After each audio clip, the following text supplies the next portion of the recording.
work with serving as your navigators to guide you through this process. So I want to give a plug and a shout out for them. I don't have anything specific I want to bring up. I just wanted to say hi, introduce myself, and thank you for what you're doing, because without you all, we can't have a process that engages the community and engages the people and represents what it is we're trying to do. So I just want to take an opportunity to say that. Thank you very much. All right. Thank you. Thank you. Anybody else for public comments? Looks like that is a negative, so we'll close the time for public comments now and move on towards the presentations. Okay. So I'll take it from here. So we're in our sixth meeting with you guys. Thanks for sticking with us through all of this.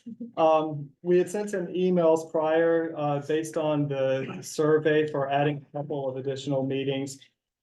Just to kind of give a big picture, we're going to start talking about zoning and starting to go over a few comprehensive zoning applications that we got today. We're going to focus on the Millersville area. April 30th, we're going to continue our conversation focusing on, we think we're going to focus on the Severn area and then move to Glen Burnie for our 8th meeting on May 14th. But April 30th will be our next meeting, and then May 14th, and then we'll plan to have a draft plan that we can talk about on July 16th. So wanted to kind of give that overview. We did the public comments already, so I'm going to move on to my introduction into land use and zoning. Now, some of this stuff you all would have seen already in the briefing paper that we shared with you all, if you had a chance to look at that. I need to move to. One second. I know. I do want to give kind of an introduction to planned land use and zoning to kind of help equip you in your role to advise on these zoning recommendations that we're making. And much of this information, like I said, was in that briefing paper that I think you all had a chance to look at. We'll be starting in the Millersville area tonight, and this is just to kind of get our feet wet. We kind of go over the whole range of types of issues that we deal with. But there are 3 key maps that guide land use and development, and these are listed here. The development policy area map, this is adopted by Plan 2040 with 8 kind of broad areas for where development and redevelopment of different types are encouraged and where preservation of different character or natural features is encouraged. It's not land use. People sometimes think that policy areas are land use, and they're not. Virtually any land use can be appropriate in different policy areas, and I'll dig into that a little bit more. Our planned land use map that was also adopted in Plan 2040, it more specifically guides anticipated development patterns, and it looks out over a 20-year time horizon. We've talked about that a good bit before. This and the policy area map are both policy maps, so they're not regulatory in themselves the way that zoning is regulatory. It's in the county code, and once you have a certain zone on a particular property, you are guided in terms of what uses you're allowed to do or not allowed to do on that property. And the way that these relate is the planned land use needs to be established before zoning, because zoning is required by state code to be consistent with planned land use. So getting into the development policy area map, we kind of have some zoom ins on this, but you can see the full county development policy area map here. In our area, we have rural and agricultural. These are the areas in green, mostly in the southern Millersville area and kind of southern Severn area. And the key thing with this, typically large lot residential areas or farming is where that happens. Kind of limited extension of public facilities and services, particularly sewer in that kind of green area. There is a peninsula policy area. We don't have it in Region 3. So I won't dwell on that. With the neighborhood preservation, there's a lot of that in Region 3. And typically that has been applied to sort of established and stable communities. A lot of times it's residential, but you do get other land uses within the neighborhood preservation area as well. And in terms of preservation, we're talking about built character, not other aspects of neighborhood character necessarily. Our critical corridor area, we have a lot of this in kind of the Glen Burnie area, along our major roadways. And the idea here is these areas kind of form an economic spine for some of the surrounding neighborhoods, and but need some real multimodal attention. So those are some of the policies recommended for that area. Now, the remaining ones that I'll talk about are in what's called our targeted growth areas. So all of the remaining ones that I'll talk about are where we really intend to target most of our growth and development and most of our investment in infrastructure to support that growth. So our critical economic areas, we don't have a lot actually in Region 3. These are like our major employment centers. So surrounding BWI and Fort Meade. So in those regions, we have that. In our region, the Queenstown area, and then a little bit spilling over from the Brandon Shores area, some of the industrial areas there, because they're zoned industrially, those got the critical economic development policy area. Our town center area, that's this red area immediately surrounding the Glen Burnie Town Center. So higher density, walkable, mixed use, those are the intended types of development patterns that we would anticipate there. And then we have overlay policy areas, and these kind of lay on top of the underlying area. And we talked about the village center overlays before, in the Severn area on the left at the top, and then the Arundel village center on the right. So again, walkable, pedestrian oriented, but not anticipating the density that you would anticipate in the town center development policy area. And then transit-oriented overlay, the only area that Plan 2040 adopted a transit-oriented overlay area is kind of spilling over from the Cromwell light rail station just north of the Glen Burnie Town Center. And most of that area is in Region 1, actually, but we do have a bit in our region. So with the first round of region plans that is under consideration now, there are 2 additional overlay development policy areas that we can work with in our region. The mixed use overlay, so these have been recommended by the Region 2 plan, which is the Jessup Laurel area. The SAC there thought that these were 2 additional types of overlay policy areas that were needed for that area. And because they're gonna, we will have the opportunity to use them in other parts of the county as well. So the mixed use overlay area is probably not something that's going to apply here because it applies to existing mixed use zoning districts, and we don't have that in Region 3. But the corridor revitalization and redevelopment overlay, that applies within certain of our commercial revitalization areas. And we have a lot of that in Region 3, as you can see on the right of the screen here. So a lot of the corridors along coming out of Glen Burnie Town Center and such. There may be some of those areas that we want to consider applying this overlay there. So we can talk about that when we get to the Glen Burnie area. So that's the development policy area map. Now, planned land use, this is really kind of the key centerpiece of Plan 2040, the countywide plan, and it will be a key centerpiece of our plan as well. And our plan is we're updating planned land use and policy area maps. Those will be considered amendments to the overall Plan 2040 as well. But this is used also to guide development patterns, again, looking out over the 20-year horizon.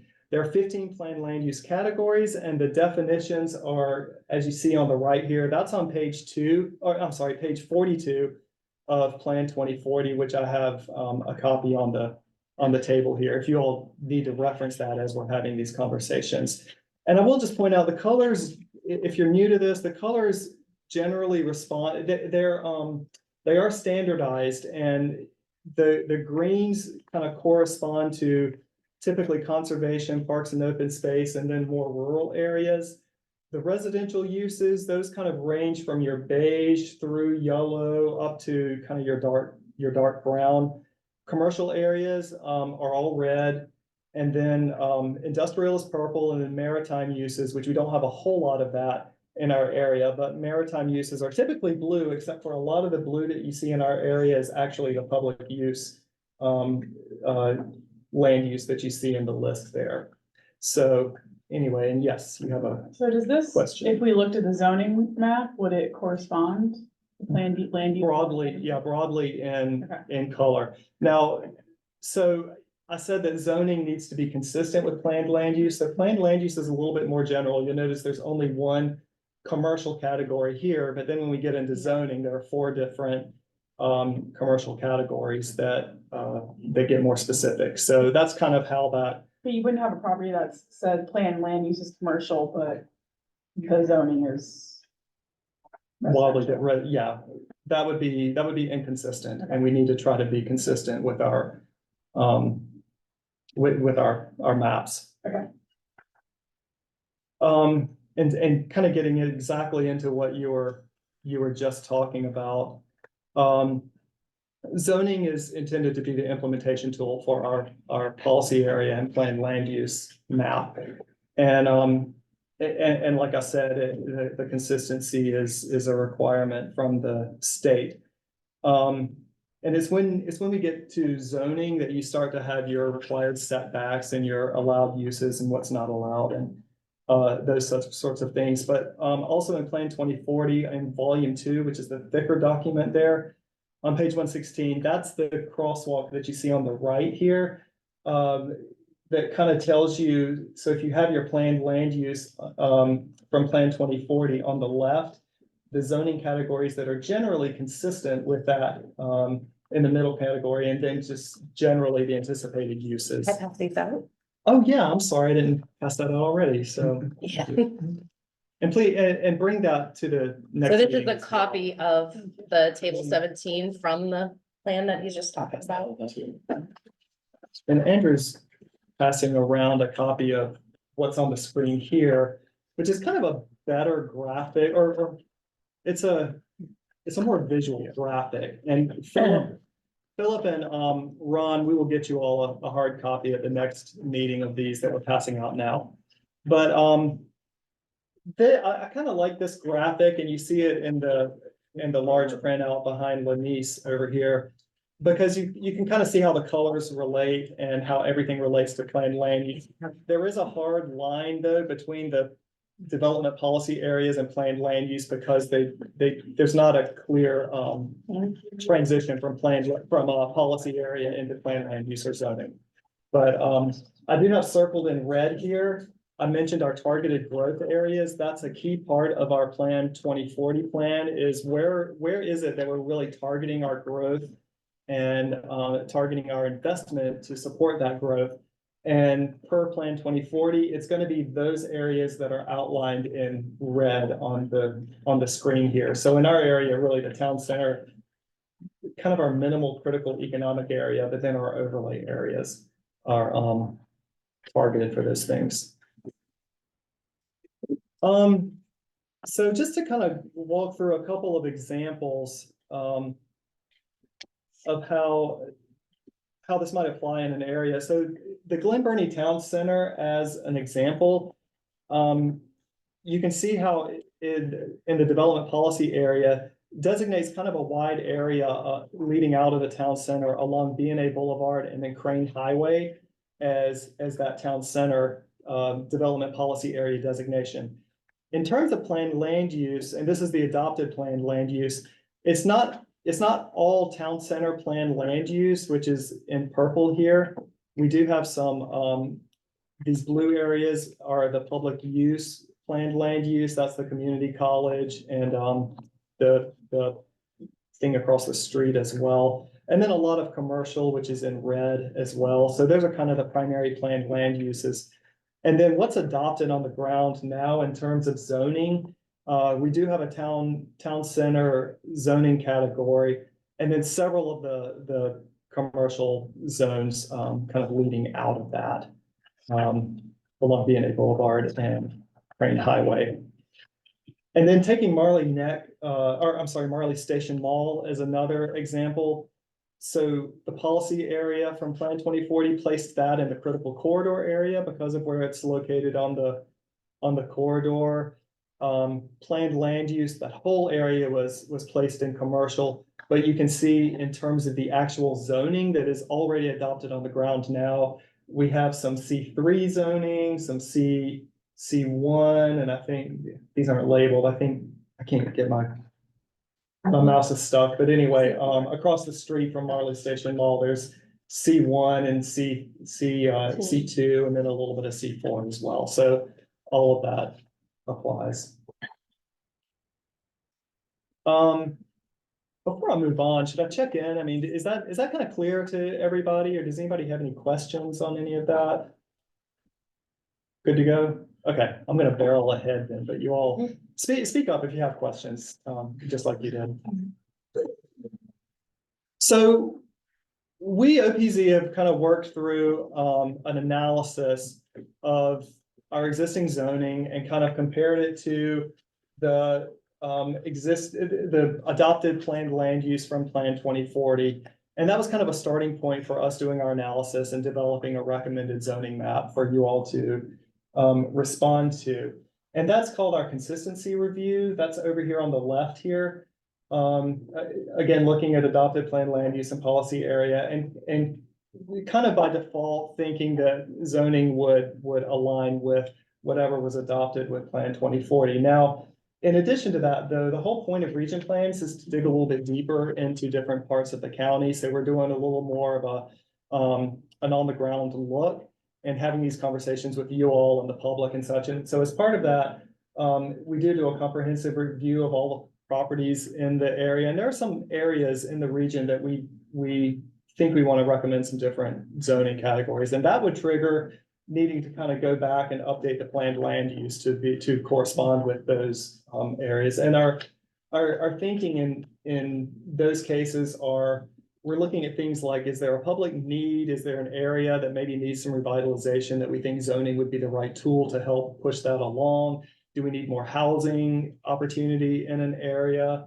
And then of course, owner applications, which we'll start looking at some of that today. So all of those kinds of things trigger us to potentially consider different zoning and then kind of work backwards and maybe align planned land use from what was adopted with Plan 2040. Yes. In Baltimore County, when they do their rezoning every 4 years, they, like, anyone can put in a rezoning. Is that how it is here? It's just the owner of the property? Just the owner. We were taking applications just from the owner of the property. Got it. Yeah. So, in terms of I want to go over kind of the types of changes that you're going to see as we roll out these maps here. So the first is aligning our zoning with the approved planned land use changes from Plan 2040. So those consistency changes that I talked about already and gave you the crosswalk of kind of what consistency means as defined by Plan 2040.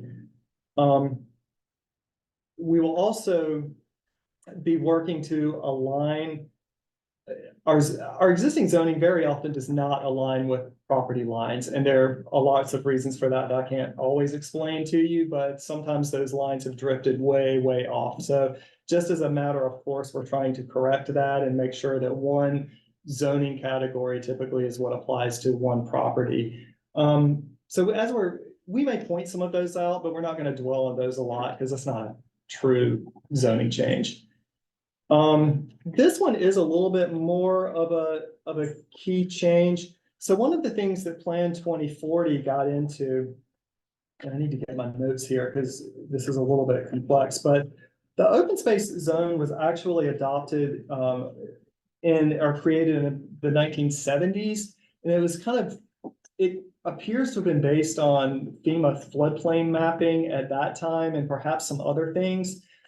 Those maps have been updated multiple times in the decades since, and they're continually updated, as are all of our other mapping of critical, natural resources. And so with Plan 2040, the idea the policy adopted with Plan 2040 was to really try to tailor the open space zone so that it doesn't always cut across so many property lines in this way, but really apply it more to like platted floodplains, platted open space areas, and particularly where conservation in perpetuity is kind of the main platted intent of a property. And so we do have, you'll see how this example from one of our earlier round one plans sort of tailored the open space zoning on the left and applied it really to just those kinds of properties on the right-hand side.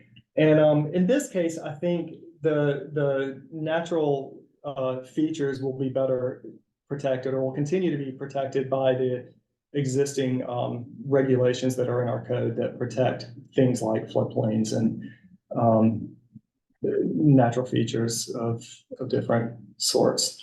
Would that realignment adjust if those floodplains or other easements were also adjusted? Would the zoning lines adjust as well?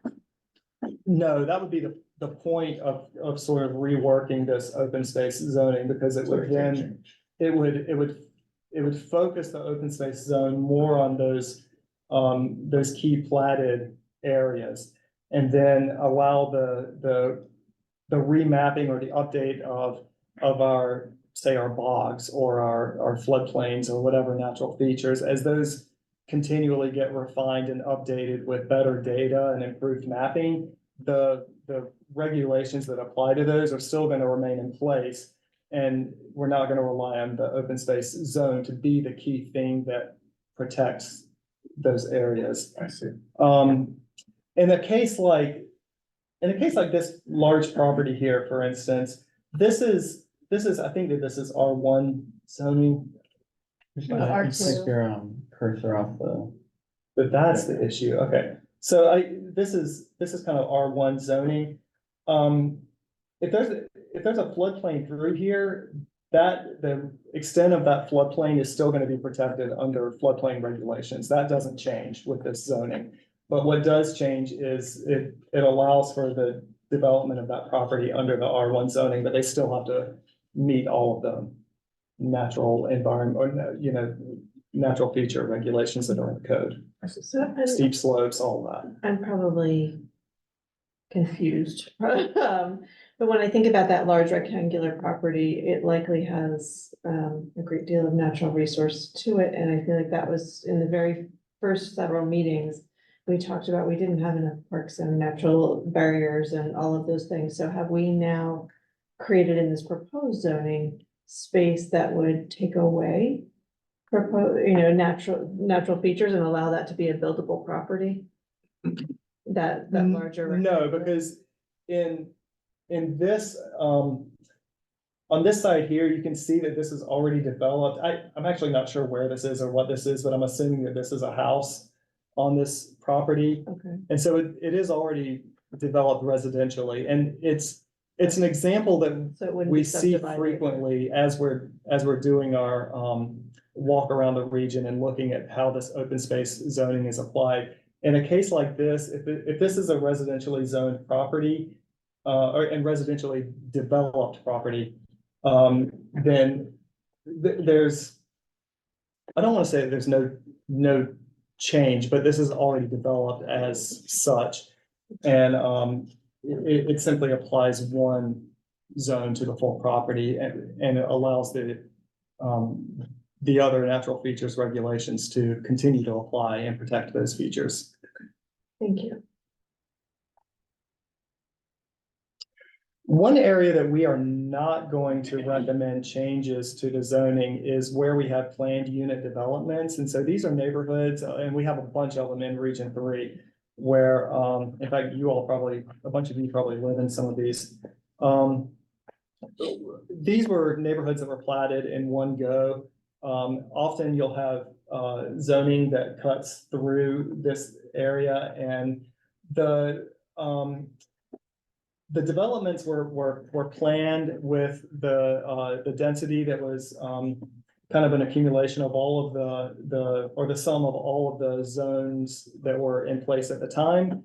And we didn't want to potentially create problems by potentially trying to rezone an area like this, so that this, for instance, has the R10 zone all applied to where there are townhomes, and say R5, if that's what this density is to this area here. So if there's anywhere that there's a PUD, a planned unit development, we're leaving the zoning in place within that planned unit development. So that's one area where you may see some weird zoning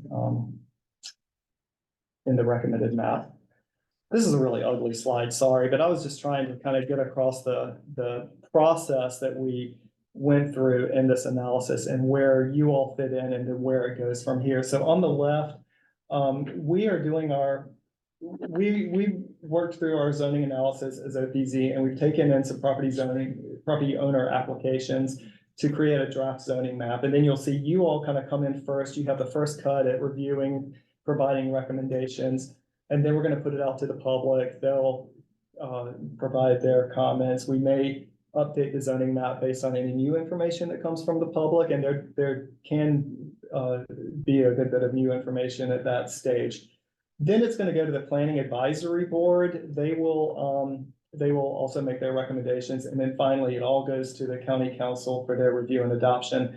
At every step along the way, we record the recommendation of each body. So you all, the Planning Advisory Board, and these get captured in tables that look like this, that are hopefully less blurry in the plan. But this is an example of planned land use tables from the Region 7 plan that's under this being adopted now. But you'll see that SAC, in this case, they recommended commercial for these particular properties, which supported our recommendation actually. But there are cases where they and you all may disagree with our initial recommendation. And so that's going to be recorded in a table that looks like this. And then the PAB may come in and they may disagree with you, or they may disagree with us, OPZ. All of it gets recorded here, and all of that is information that gets shared up to council so they can make their final decision as they consider these for adoption. So I just kind of wanted to show you how that works. And then when council does finally adopt, if there's a change that they're recommending, it'll be recorded in the last cell there. So that's how all of these recommended zoning changes will kind of march through the process and get recorded. Are you still with me? This is one last piece, and then I promise I will shut up. Holding capacity. I'm going to breeze through this very quickly, but one other analysis that factors into our zoning recommendations is what's called holding capacity. And this looks at the existing zoning as it's already adopted on the ground, and just kind of estimates generally the number of additional housing units that can be built under the existing zoning code as it's already adopted now. And then we compare that to the growth projections for the region. And really what we're trying to uncover is how much do we need a whole lot of upzoning in this region in order to accommodate our growth projections that are specific to this region.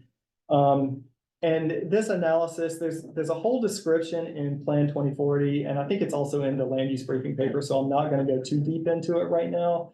But you can really get into it and geek out if you want to. It's in volume 2, starting on page 109 of Plan 2040. But the end result of all of this is that for Region 3, our housing forecast is for about 7,000, over 7,000 new housing units over the next 20 years.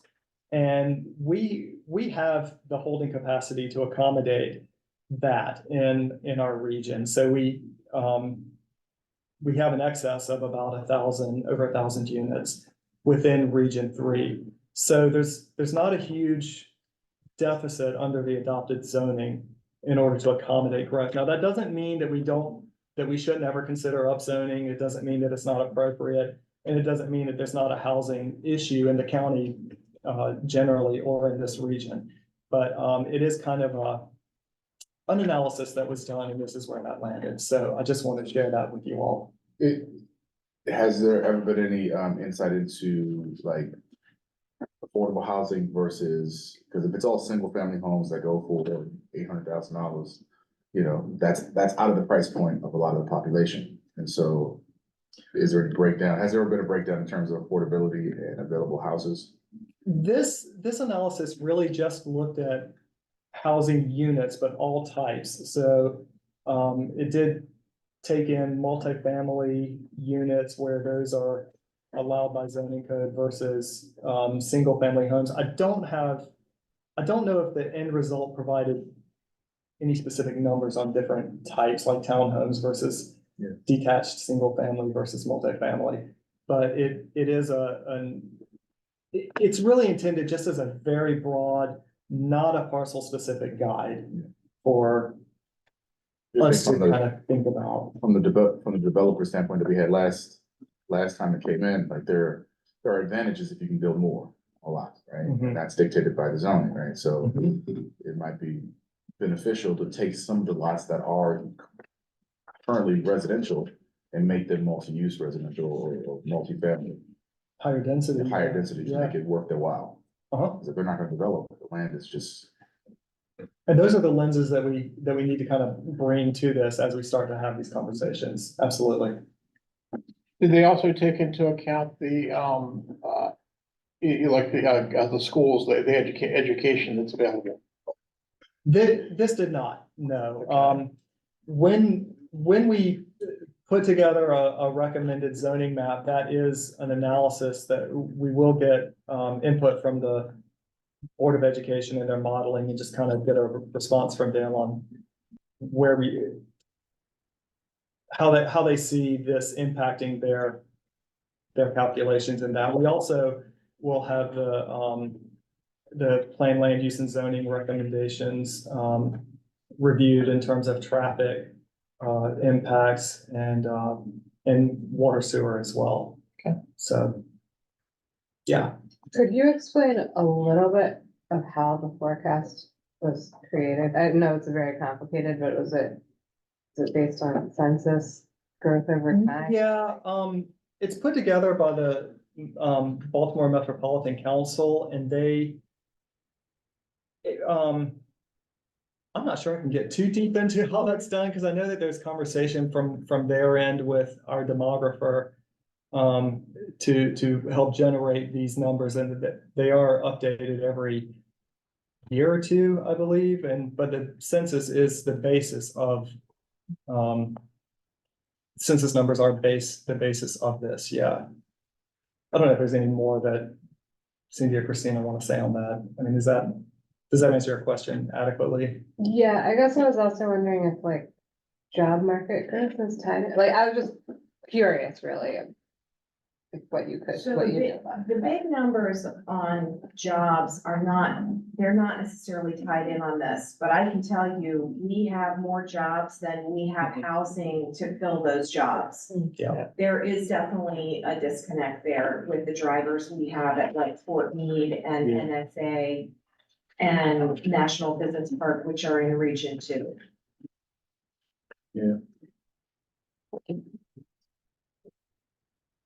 Okay. I think that's it in terms of that was all that I had for the background. That I just wanted to kind of fire hose you all with that information. So at this point, we can move to our math exercise unless, I don't know, do you all want to take a break real quick, or should we just? get some- We could get this going with our, because I'm gonna have to look some stuff up on your computer. You wanna take a quick break? For everyone wanna get pizza? yeah. Need like 3 minutes. Yeah, that sounds good. Sounds good. You want to sit here? Yeah. I wanna navigate some. Where, and maybe get street. Started. Okay. Listen. Oh, yeah, you all right? Yeah, traffic is just Mm. crazy.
that, it seems like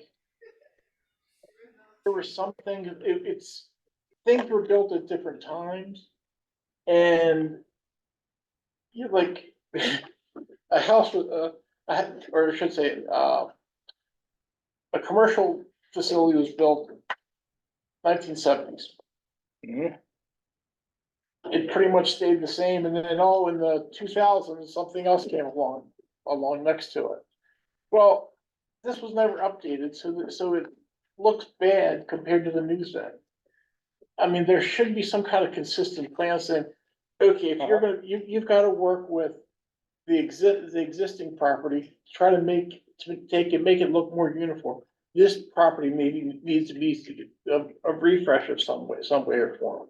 I mean, again, I hate to bring it up, but Howard County seems to have a grasp and do that on a more consistent basis, and their properties seem to be, again, things take time, but they seem to stay in a consistent basis in that, oh, we're building this thing, your old thing that's been there for 30 years, you need to refresh it or something. I mean, when you drive around Howard County, their property, cohesive. their properties seem more consistent. In Columbia, and they. Not just in Columbia, but I mean, around the whole county. Yeah. Yeah, Howard County is a different breed. And I know, again, I know. It depends on where you are. It's a sore topic, but it's just. I appreciate you bringing it up, actually, because I do kind of feel like there are some parts of Region 3 that there does seem to be sort of a disjoint between That's what I mean, it's. some areas, and each. And look, I've lived in, this is the only county I've ever lived in, so I've seen Oh, it all, really? so. Yeah, and I feel like it can be for a different reason. Each instance is for a different reason. I mean, a property might be, a property owner is just holding on to it and not willing to redevelop. Other places maybe we need some sort of redevelopment incentive that maybe needs to be applied there, and that's something that maybe our plan should recommend. At times, there have been zoning changes in the past that were piecemeal, that maybe were And that's, one-offs that. there's not a consistency across the entire county. And I feel like this area maybe sees some more of that because, I feel like pressures here are higher than in other parts of the county, like, South County, for instance, or even parts of Region 1, like Linthicum and Brooklyn Park. I mean, those are old established neighborhoods, and yeah. I was actually thinking that same thing when I turned in here. I guess I had not realized something, or maybe it's been in the dark, something happened. And I thought, wow, there's this big homes right next to the highs, right next, across, it's like industrial. Like slash- Shepley's Choice kind of area. Yeah, it is Yeah. exactly what it was, kind of there. That's the way it's about there. But it's like that in a lot of places, like even if you look in like the Severn area, there's like lots of homes, but Yeah. not a lot of like retail maybe, yeah. But it was just it was stark when I was coming as it was three juxtaposed, right, different things. It's on the farm across. Right, exactly. Well, if we're, yeah, is it, oh no, we're still waiting on one person. Let's hold it on. I think that's kind of like the mindset, and like the thought we're kind of like trying to bring up in talking about like the different layers between like development policy area, plan land use and zoning. Like it's all very, I know there's a lot of like terms like we just like threw at you, but it's about taking it more at a, like, you guys are all living around the region, and it's taking like your local knowledge and be able to say, okay, well, as you kind of get your strengths at looking at like zoning maps and the other maps we're gonna see, and be able to say, okay, this area seems a little bit not off to say, but just like there's something could be added here, and that could be something might be missing. And these are the kind of tools we're trying to give you to be like, oh, this this DPA maybe could extend to the here or such and such, and we'll get more into that, but. So it's just kind of, it's nice to hear that kind of thought. Yeah, for sure, and keep bringing it up as we go through. Yeah. So on the table, there is one map, we're gonna focus in on the Millersville community, at least the portion that's in Region 3 tonight. I am gonna point out at the top, there's a graphic error on this. Most of the legend on this map shows, consistency changes in a hatched pattern. And so these are the consistency changes that I talked about previously. Like you can see all the open space zoning here. The base map on this is the adopted zoning. And these areas that are outlined in red, these actually are primarily consistency changes as well, except for one that we're going to point out to you tonight. So I just wanted to kind of point that out to you. If you're looking at this map and thinking, oh my God, OPC is recommending a lot of changes in this area. Most of them are consistency changes. There are a few more in other communities. We have some other recommendations, but in Millersville, not quite so many beyond consistency changes. So let's dig in. We're going to point it all out to you. And yeah, we'll go through one by one. Okay, so we'll start with planned land use. We only have, just to give you a sense, we have about, I think, 3 planned land use changes, 7 applications that were submitted by property owners, and then 1 staff recommended change in addition to the consistency changes. So we might breeze through this. But just to start with planned land use, because it's a little more broad, we have 2 on the map here. The first one we'll discuss is the MVL 102, which is off of, it's kind of sandwiched, it's kind of right at the intersection of Elvaton, Jumper's Hole, and then the B&A Trail. There's kind of this awkward parcel right there. During our review, we noticed that the existing zoning was C1, local commercial, but the planned land use was actually residential.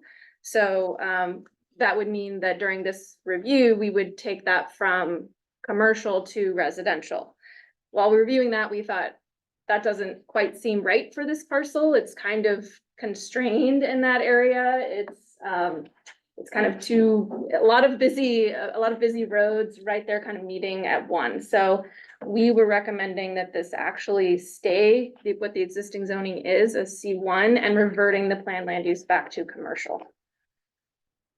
Can we see like a aerial? Yeah, so that is This my where the product. Lucky's used to Yeah. be? That's the old one. Yes, the old Lucky's. And it's So like a there's- storage facility Yeah. now, or behind it is a storage? I was and the Lucky Yeah, sign is hold still up there. the- Yeah, the Lucky sign Okay. is still there. I think the parcel is it might have storage on it. It's vacant. Vacant. Yeah, so it's this site. It's just that pad, I guess, or Yeah. that concrete. We could even go to street view if, I'm sorry, you said it's currently. currently zone C1. And it was, the planned land use was, I think I'm not sure if it happened during Plan 2040, but it was residential. I think it was low density residential was what the planned land use was suggesting. So that would mean it would go to like R5. So the viability of putting like 2 homes on that site or 1 home seems a little bit strange to me, or, so I was suggesting that we leave this commercial, but want to open it up to you guys and your thoughts. Seems like an odd place to put just 2 single family homes. Does a car wash make you feel more comfortable? Because that's what commercial is too. Like a building. So the question is that they want to change it to R5?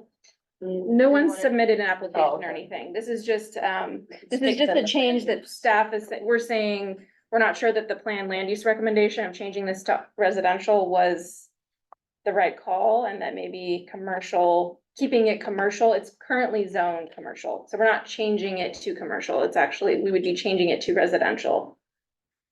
And we may end up getting an application on this, once we have a recommendation that, a recommended map that goes out for public review. During that period, people may apply. And on this one, I think there may potentially be a request for even higher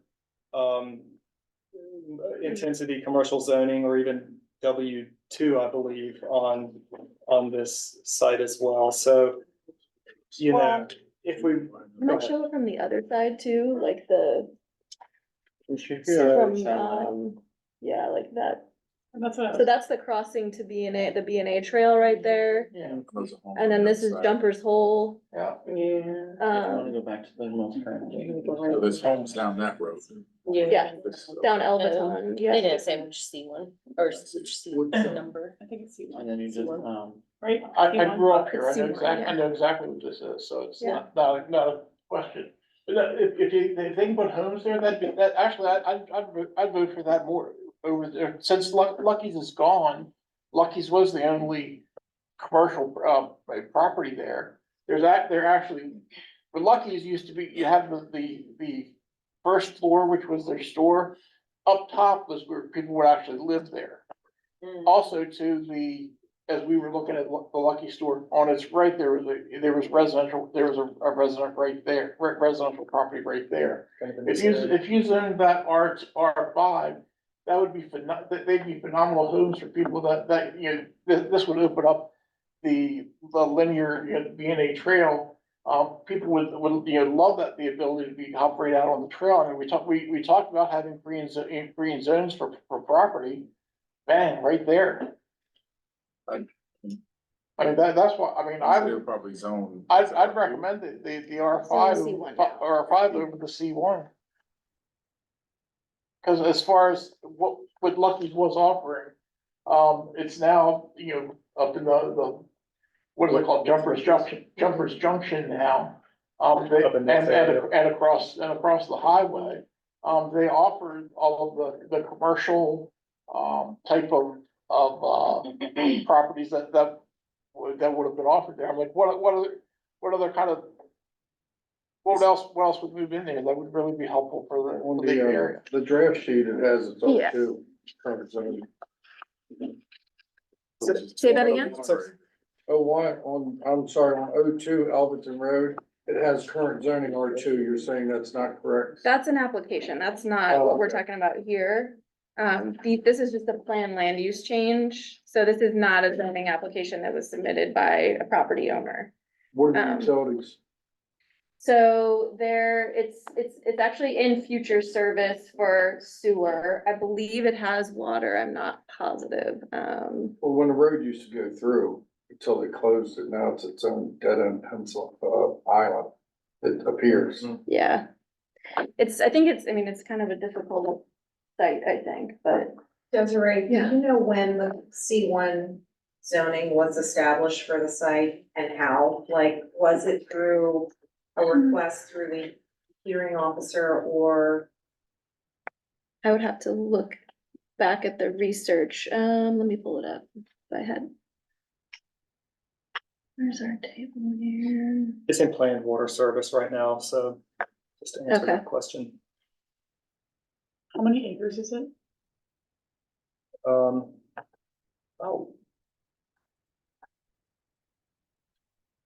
3.1.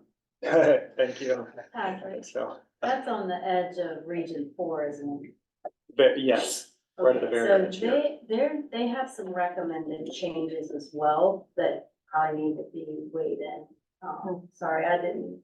On this area, Yeah, can you speak to that real quick? I can't, that's what it just hit me that that area was familiar and, I mean, I can try to pull it up.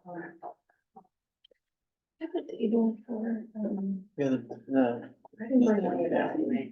Yeah. So I can check. if it goes from commercial to residential, is it the idea that it's more likely to be developed on as opposed to where it's sitting now? It's more likely to be developed, you know, as a residential. I mean, C1 does not allow for residential. Some commercial zones do allow for residential. Am I right about that? C1 does not allow for residential, right? Do we need to defer to our zoning person? Well, so for the most part, let me just pull it back. I think it's C3. Multifamily dwellings potentially are allowed as a conditional use in C1, but there has to be a pretty hefty commercial component to them. And the density is limited, so, I can be more specific. And then how long has it sat like that? Long time. Because if it was gonna be developed as C1, it would have been developed. It's a good point, yeah. The street view that I pulled up, I had to go back to the 2008 image to see Lucky's. So, It's still sitting the same way without Lucky. I mean, if the options are continue the way we are and the way it is now and leave it as vacant, or try a multi-dwelling house in the R5, I mean. Should be higher than R5, You because think? it faces commercial, should be R10 or R15. or Yeah, either higher R22. density, Unless probably. you leave it, unless you go higher with the mixed use zoning. Because it But- faces residential, because it faces commercial. Faces commercial across the street, there's C4 and there's, storage across the street. Yeah. The little street, right there at the intersection. So you think make it So that means that- accessible for like apartments or townhomes? Yeah, for condos or apartments. Because that's an apartment, that's a, townhouse condominium up right there. Oh, that is. That's all a townhouse, I see. duplex subdivision. yeah. Do we know, what is do we know the property lines for that piece of property? For Yeah. this, Yeah. I think they're as shown here. That's what's in our That's the, yeah, database, that's the parcel line. which is strange because the road runs through here. Yeah, Okay. But if the decision we need to make is, do we change from R1 or residential? C1. From C1 to some sort of R residential category, do we need to determine which category within residential or just the change itself? Yeah, so if we were to go with what the planned land use is saying now, if we left the planned land use low density residential, that would mean we would rezone to R5. So if we wanted to say, okay, we actually think residential is more viable here, but we think it should be higher density, then we would wanna say planned land use should change to like low medium or medium planned land use. I think it should be medium. It should go up, but it's just 3, because it's not that much space, so it should go up. So more higher density than low. I mean, you all are more familiar with this area than I am. I mean, if they It will put only make a sense. couple homes there, would It that be? wouldn't make sense. It will only make sense, well, to me, I'm just saying, it will only make sense to have more place for people to live than just 3 properties. So going up will be like the best decision. I will say too, in our analysis of this area, we did kind of look at this whole area here, and we're gonna talk also about other parts of Elvaton too. And we were kind of trying to consider, does this whole area need to somehow upzone to something more intensive residential, potentially commercial in kind of this whole node here? Our initial recommendation has not been to do that. It was kind of hold the line here. But I do want to put that out to you all and just to throw that into the conversation here. Can you show it like as street views? So Of the larger one? So we're on Elvaton, kind of in this area. right, yeah. Yeah, so we're looking west now on Elvaton, so this house on the right, Yeah. and kind of similar on the left, so we've got large lots. There is a little bar right, over here Yeah. that, and Sarah, I don't know if you know off the top of your head if that is some kind of a non-conforming use, because it is a residentially zoned area, and then this, And this is, leading up into that townhouse, development Yeah, that they did, yeah. Richard mentioned. So, and the reason we kind of thought about, should we be considering upzoning in this area is because this has come in, and then we do have that C1, where Lucky's was. But, So the idea would be encourage more communities like that along that road. I think we felt like, the properties seem pretty stable and such, and so. From our standpoint. Allowing we're for kinda little holding the line. stores. Yeah. You wanted to move it back to C1 for the plan use, right? So Change the plan use. the plan land use would go, yeah, if we Mhm. kept it C1 zoning, then we would change the plan land use to commercial, Yeah. but. I would have seen it as a commercial spot. Yeah, I would it not is. have seen that as a residential spot at all. Because it's so split up, so even if you did bring everything, it's so isolated, you couldn't create, well, unless you could move, we know how hard it is to move roads. So if you, unless you were moving a road to try to tie lots together and have I feel like you'd be better off having some kind of make it a CVS or a shopping center that served that community back there. It's so close to the other. How long's it been on the market?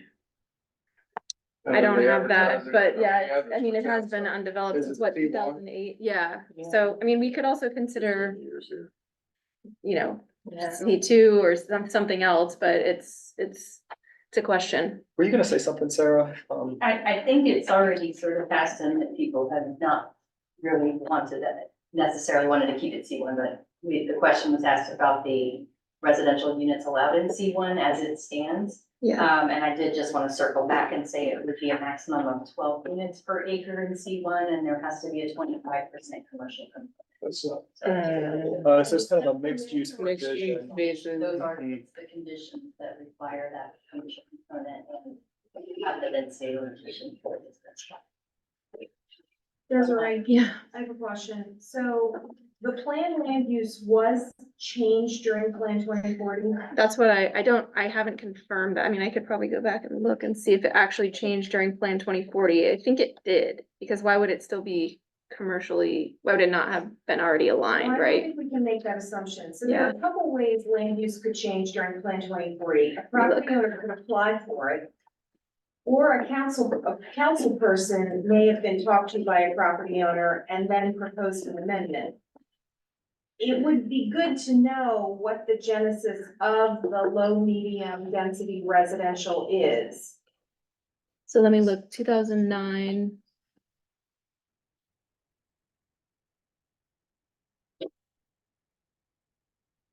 It's loading. You're thinking if somebody requested something specifically, then Because if there was a specific request. So there were a lot of changes made during Plan 2040. The planning office didn't agree with everything that happened, but we have said we're not going to try and unravel that. Because the council has the authority. It doesn't rest with the Office of Planning and Zoning. We make a recommendation. So if either the landowner asked for the low, medium density residential, or maybe they talked to their council person and it came about because there was an amendment. There were 120 amendments to Plan 2040. I don't remember all of them, but I know there were a lot, and this could be one of them. So 2009, it was also low density residential. Plan land use. Okay. It was like actually mostly conservation, or sorry, would have been conservation or natural features, yeah.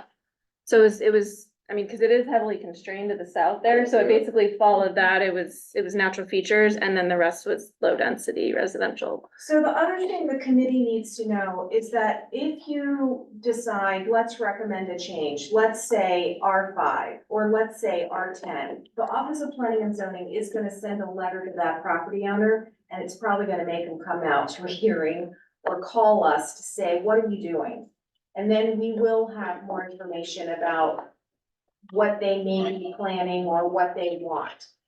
So sometimes to get a property owner engaged, a change may not be a recommended change may not be the worst thing. And they're gonna have different opportunities to come in and talk to us.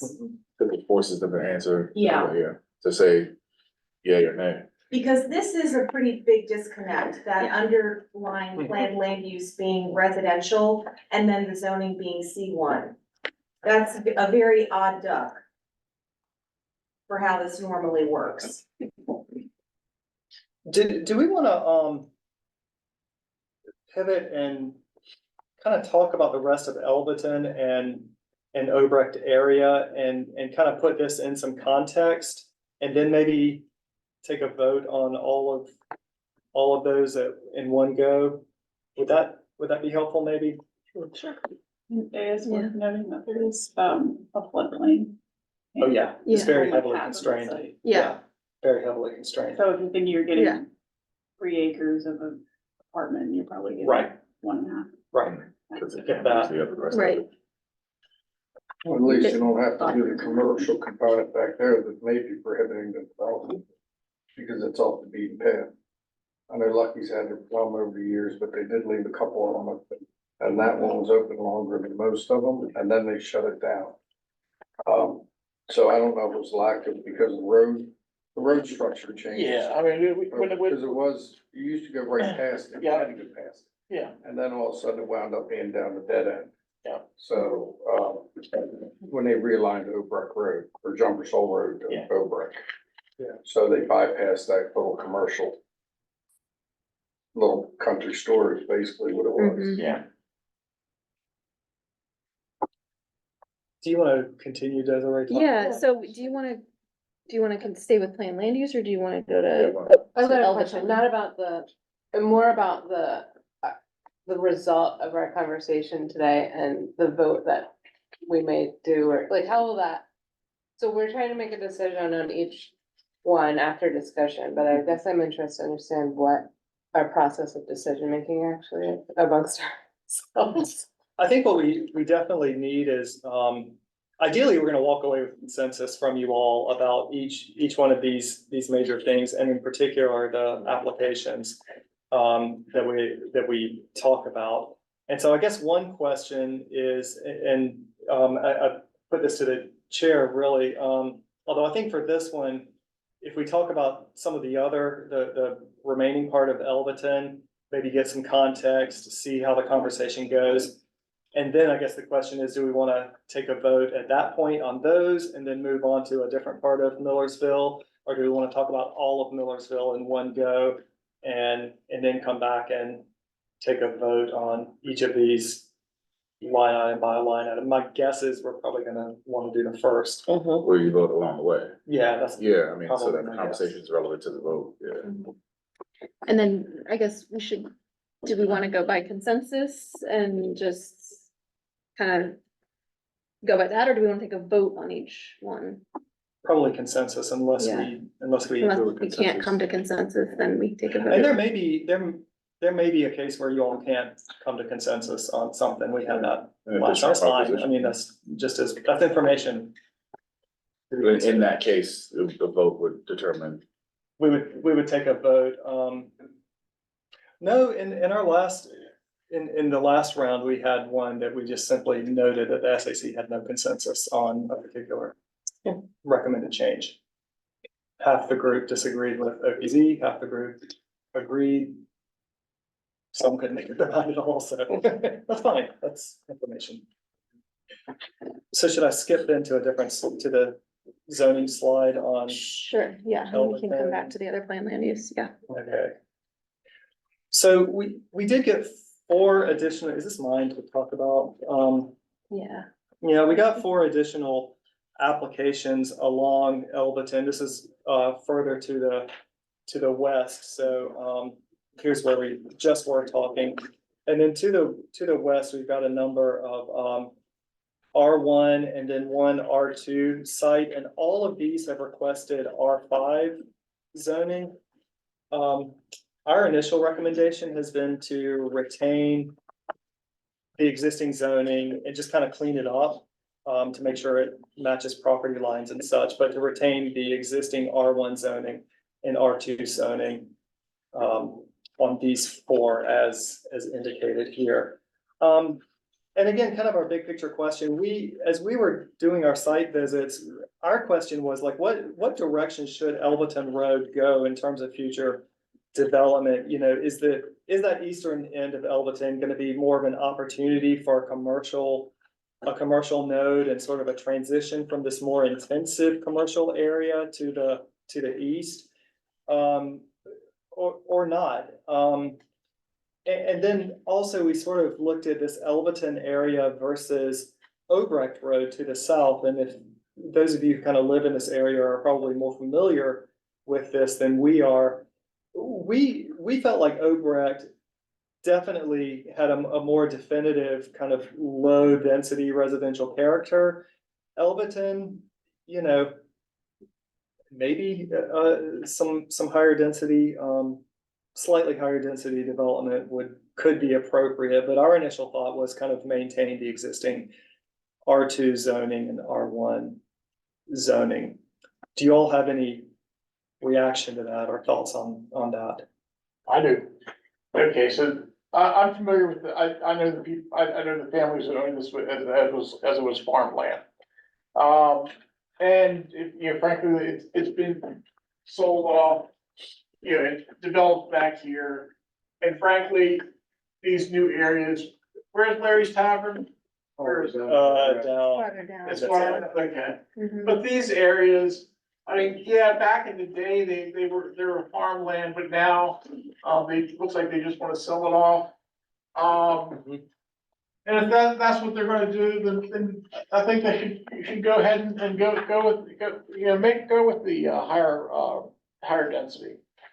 For the simple fact, that's it's not like they're preserving it for any grand, you know, vision or anything. So I mean, if it's gonna be resident, you know, higher density residential area, then let it be higher density residential area. We don't have to be we don't have to be the speed bump. So here's I don't know that I want to say a counterpoint, but another consideration to what you said. So one thing we're looking at is kind of proximity to this kind of busier Route 2 corridor. If we were to change support these requests for R5 here, Yeah. we really need to be looking at probably a lot more R5 in at least this area going east. And so that impacts all of those areas that we saw as we were looking in in Street View and some of those existing larger lot homes and such. Otherwise, we're kind of getting almost spot zoning where we would just have a handful of R5 here. And I'm afraid we might start to create some of the situation that you alluded to before, where we have kind of that disconnect between properties that are adjacent to one another and kind of different densities and not uses in this case, but. Patrick, so that R2 and R5 over there, that's a planned unit development, because see how that zoning line is running right through the lots? So that's probably gotta combine. So what they do when they do a planned unit development is they say, all right, you have so many acres of R2 and so many acres of R5. And combined, the density would be, let's say, 60 units. And we're gonna let you spread the 60 units. We don't care if you have a little more density than you're allowed in the R2 or a little less in the R5. We're gonna let you have a plan for the entire property. And so the density on that R2 that's adjacent is probably a little higher than just R2 because it's combining with the R5 next door. Okay. So that supports what you're saying. Yeah, the thing is, I mean, yeah, that's kind of, I mean, if it's, and that, honestly, that makes almost no sense to do that. Because if they're gonna have the R2 density, then that's what they should have the R2, and that goes along the property lines. You don't just, it's not like, you don't just wanna mix the pizza, you wanna have it, you either have the R2 or the R5, not like, well, you're close enough to R5, so you can have a couple, instead of having 2 units, you can have 4, you'll be okay. Cause you'll only have, 4 in the one next, no, let's have it consistent, if it's gonna be 5 units, then make it R5. See, I mean, you see what I mean, I don't want, I mean, then let them go with it, cause the other thing is, when they're hitting you, when they're saying that, oh, we're gonna have this R2 and we're gonna mix, you know what they're doing? They're skating taxes. And that's what the developer's doing. I think what they're doing in those planned use developments is making it so that some residences are smaller and at a different price point and some are larger and there's different lot sizes. So I don't think, I'm good with planned use development, but, which isn't exactly what we're deciding, but, Yeah. But I hear what you're saying, that the density in that edge of that next to Light Beach, yeah, is parts of it are higher and parts of it are lower. Well, not lower, but. So, not so safe. even if we change it, it might be constrained by that total, like if that whole development was given a certain amount, there might be other constraints on it. Well, a planned unit development is a way of averaging density across multiple zones.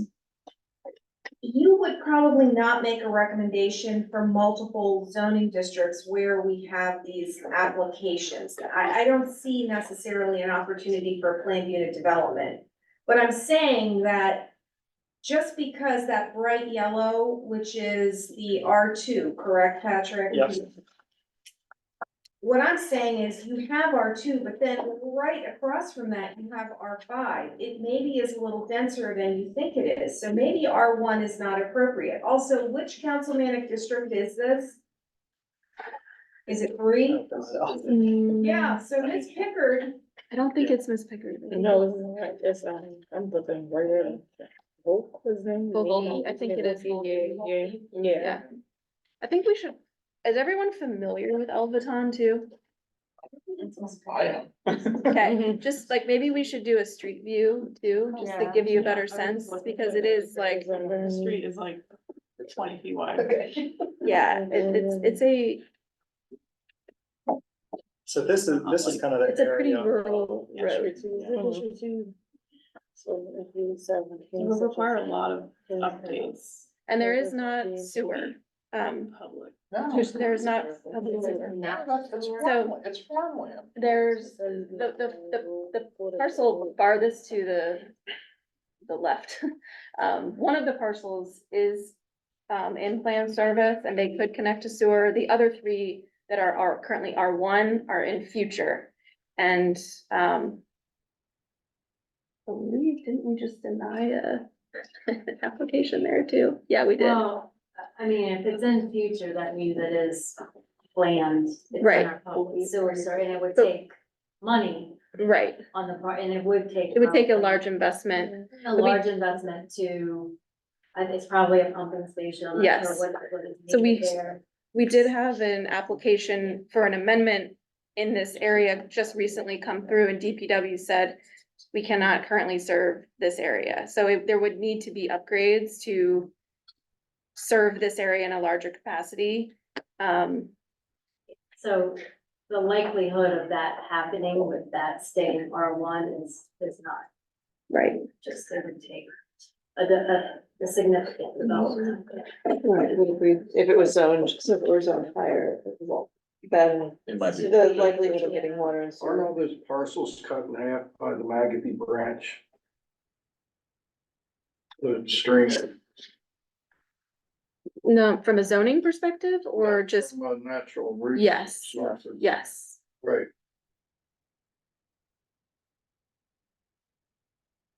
As we were looking at those 4 properties, there was a strip down, there was almost 2 here, and then there was a strip of 4 lots down the center.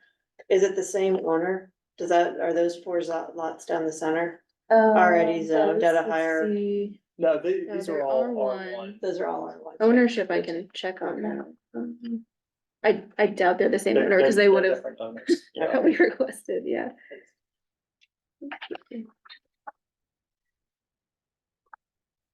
Yeah, the long strip I think is currently a nursery, right? That's the nursery. Yeah, and to confirm that all of, all, Or maybe that's not the nursery. no, that is. Okay. That's my understanding, but, there's two of those parcels are owned by the same owner and two of them are additional other owners as well, so, but they're not the same as, So yeah, is it fair to ask why the Office of Planning and Zoning recommended it stay the same as current?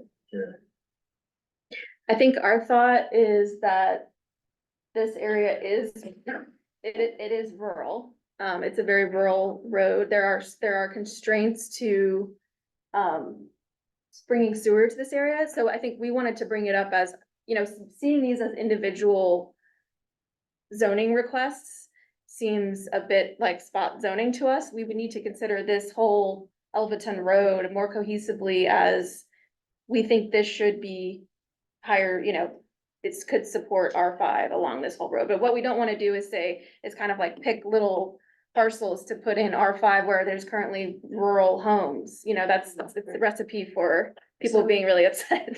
If you were hypothetically then saying the whole Elvaton Mhm. area, we say goes to an R5 or an R10, and we think that ultimately it could be a great mixed use community, new type of thing down the road.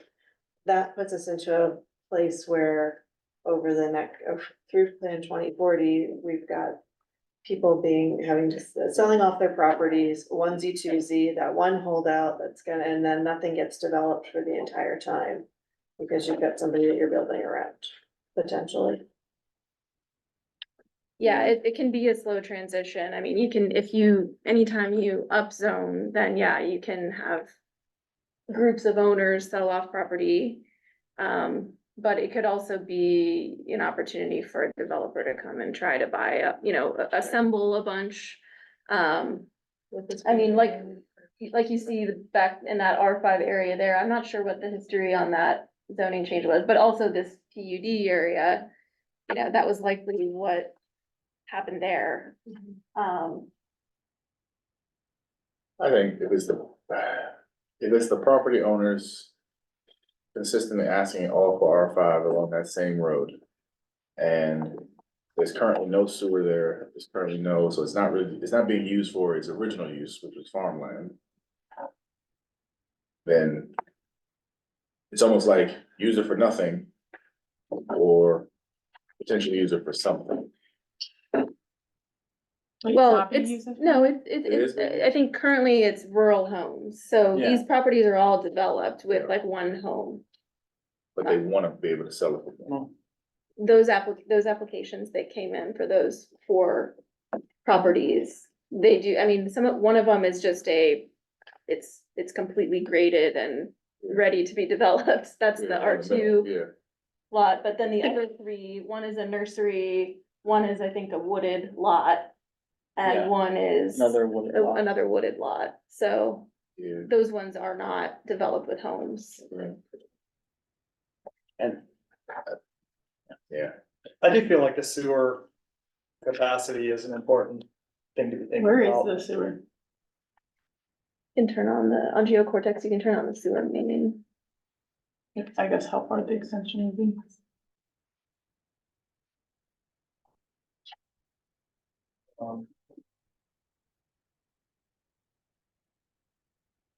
You might have to zoom out. Oh, Mm. well, this. Yeah, there it is. See, this it's has it's sewer. coming right here, back behind, like, so this is one of the properties Oh, there's here. upside down. So it's basically, it's coming up right here, and then it's also connected over here.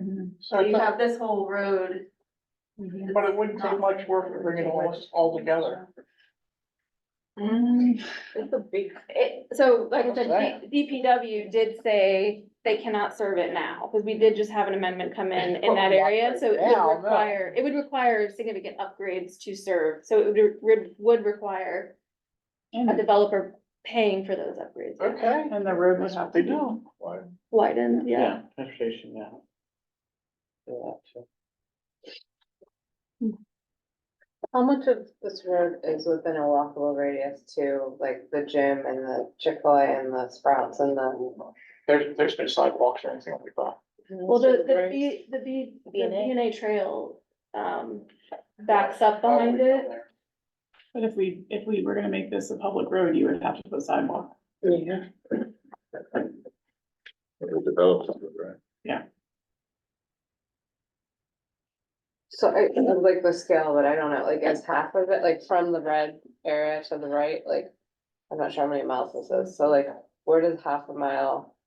Like, where we were talking about the commercial, the Lucky site, like, to me, that end of it does make sense for higher density theoretically.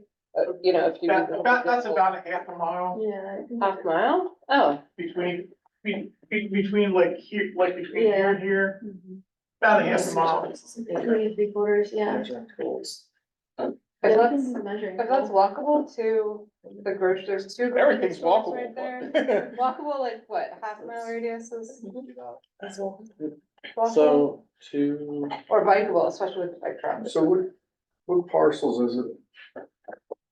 from, Like big square on top of from the here, from here to the end of Elton is about 1.3 miles. Thank you. So it's the big yellow square there. This up to here, about around here is like 0.8 miles. And which parcel is it that has applications in? Yeah, I'm just So giving back some to more. the three. That one, Here. yep. So it's the same owner owns the other piece down below, it, that one right there. Is that also in? Yes. Is anyone, against the R5 rate? It's 17, it's over 17 acres.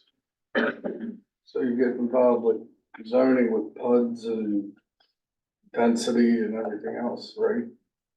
I mean, once you get over 10 acres in R5. Wait, explain that.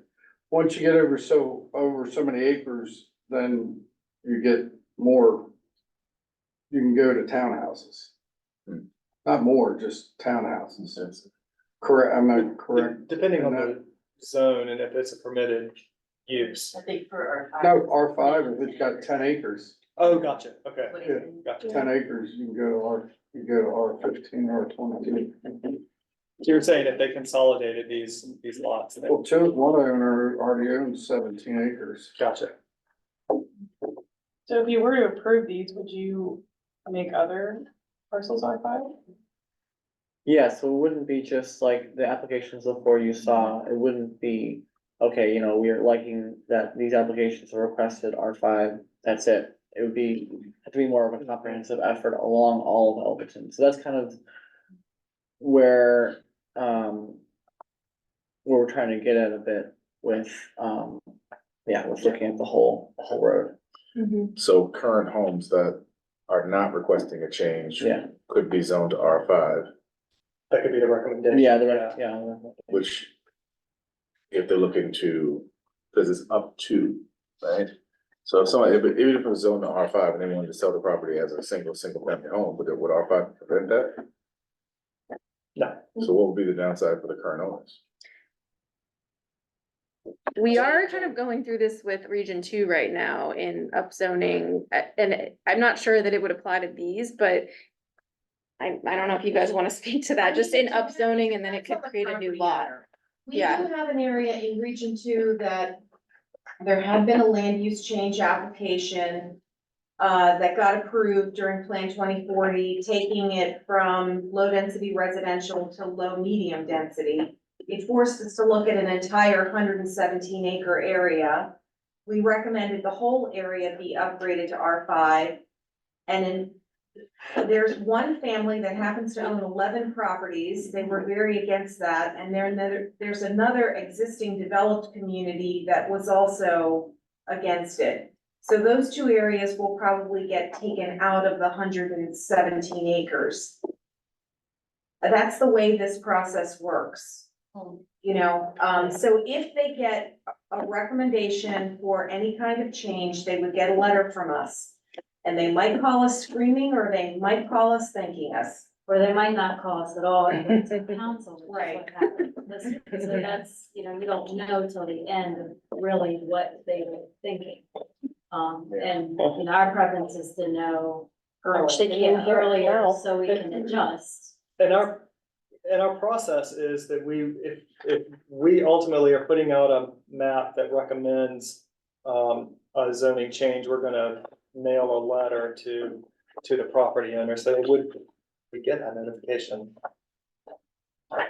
So right now you got, staff is saying keep it R2 because you don't want a spot zone. That's what we brought to you all. Keep it, yeah, keep it R2 for that, but the rest of are R1. R1. Right. If we were to look at it comprehensively, would your recommendation be up, zone it to R5? Yeah, if we were looking at the whole space. We would, we would need to talk Yeah. internally, but like, this could be a case, and I'm not saying that it is or isn't, but it could be a case where we may maintain a recommendation to keep R2 and R1. And the SAC is on record, at least at this stage, recommending R5, if that's what you all do, as well as, and we would need to make a note that if this would be your recommendation to consider upzoning to R5, all of the area on Elberton Road to the east, and then deal with Yeah. whatever for the Lucky site. I was just trying to see if you had thoughts about comprehensively, if you thought it was a good idea. Well, when we went through, and drove, you know, cause we've gone through all these areas and seen each application, just like you have on Street View. And you can tell me if I'm getting this right for all three of us, but we felt that the area felt in terms of, its like its current density, like a relatively like stable rural, home, community on Elbaton. But we were, part of the bringing up to that at our SIC meeting today is to hear, thoughts from you all. I could see this being one where the residents are not going to want it to go R5. Right. They're gonna come out and say, we wanna stay in this community, we want it to remain rural. So, I mean, we could think we want more housing, but where, is this an appropriate area for it? And then, That's the point I was gonna make. I think there are Yeah. other places in the region where I would maybe fight a little bit harder for some Right. additional housing I think- potential. So, I mean, did the property owners, I thought you said they requested to make it R5. Some of them. those So- property owners, Those those four. Okay. Versus But like it would the, impact the whole rest of the neighborhood. Yeah. Just I don't know, cause what happens in these neighborhoods is that the long-term landowner that's currently there, at this point there, it's like, kids, you wanna take over the farm? And they're like, no. Okay, working on the farm is a lot of hard work. They don't want it. They're like, Dad, let's just cash it in. And that's the thing, is like some developer said, hey, you know, we could, if this was an R5, I'd give you, X $100,000 for it. And they're like, well, let's do that, but let's request that. And sell it off that way, as opposed to selling it off R1 and let some developer mess with it. That basically strings it out longer. So ultimately, our recommendation is just that, just a recommendation. So if at a minimum, we say recommend R5, it would allow you all to do the further research necessary to determine if you all stick with your recommendation. It would go out for public review. Okay. Well, They already put their justification on the applications that were sent to us. Is that's the official recommendations then, right? Yeah. From you From guys, us, from yeah. I OPC? mean, we also have the opportunity to change our Yeah. recommendation based Yeah. on new information or this conversation, Right. or. So it's not final, but we can also leave our recommendation and you can have a separate. and all of that would go out for public review, and the public would say, okay, the SAC is recommending something different than what OPZ recommended, and people are gonna weigh in one way or the other. Well, how often is this process done? 4 years? Every- yeah. 8 to 10. I feel like it was like a little premature. That's I don't know, 8 years seems like a long time too. So do the owners that lived there, if they were changed and they didn't want to be changed to R5, We hear from them. do they have to build more houses on their own property, or they don't have to No. change No. anything, right? That's just It's just everybody around them. Are their property taxes gonna change? That's what I was hoping maybe you would talk about too, because I know people were upset about that in Region 2. It may not change, but it could, if there was another buildable lot created by going up, if assessor could say you could get 2 more houses on this lot now given, so, I mean, potentially it could, but, So, right? we are not the State Department of Assessment and Taxation, we're the Anne Arundel County Office of Planning and Zoning, so they are very separate from us. Okay. Our Office of Law did talk to them in relation to this question, because we've had the question from R1 to R5, will it impact my assessment? And the answer that the Office of Law got from assessment is, if you get rezoned, they really look at residential as kind of one big category until you get up to the very high density residential zones like R15 and R22. But if you were to get upzoned from R1 to R5 and then sit on the property and not do anything, it's most likely not going to affect your assessment. But if you went from R1 to like a commercial category, Oh, yeah. that's gonna have an impact. Potential. But So- you still use residentially.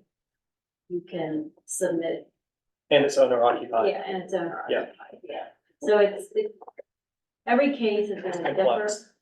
But they look at the use, that's how they're zoning. So if the property is used residentially, most likely their taxes would. So Commercial. Do and they you have have that option. experience on that? Like, have you dealt with that? Oh, you Yeah. work for this, Yeah. I know, and it's, kind of an awkward place to be in, because I don't feel like it's consistent.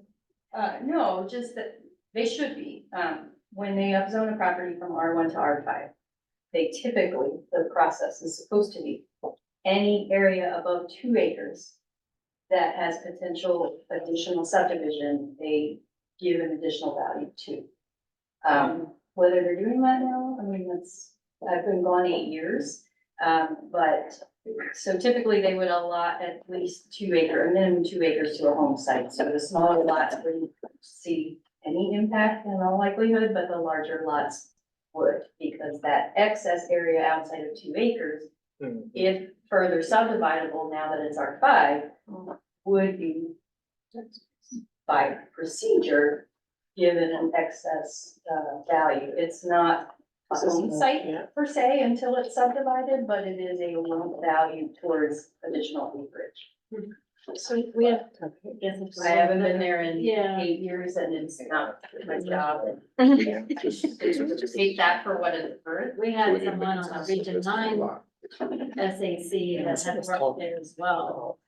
but It had longer a than different- 9 acres How do you ago. feel about this? Yeah, it had a different take. So it's, that's why we don't really wanna. So we essentially have three options. We can support the requested, we can we could choose to agree with the R5s, we could choose to agree with the R1 or 2, both independently, or the third one was we could go with R5 and then recommend that the whole entire zone be relooked at for R5s for all of the properties. But we don't have to say that as a third one. So we could say, right now, those lots are big enough and in isolation, let them have their R5s Yeah, because that's our own it's a decision. family legacy and they're trying to do something, whatever. Yeah.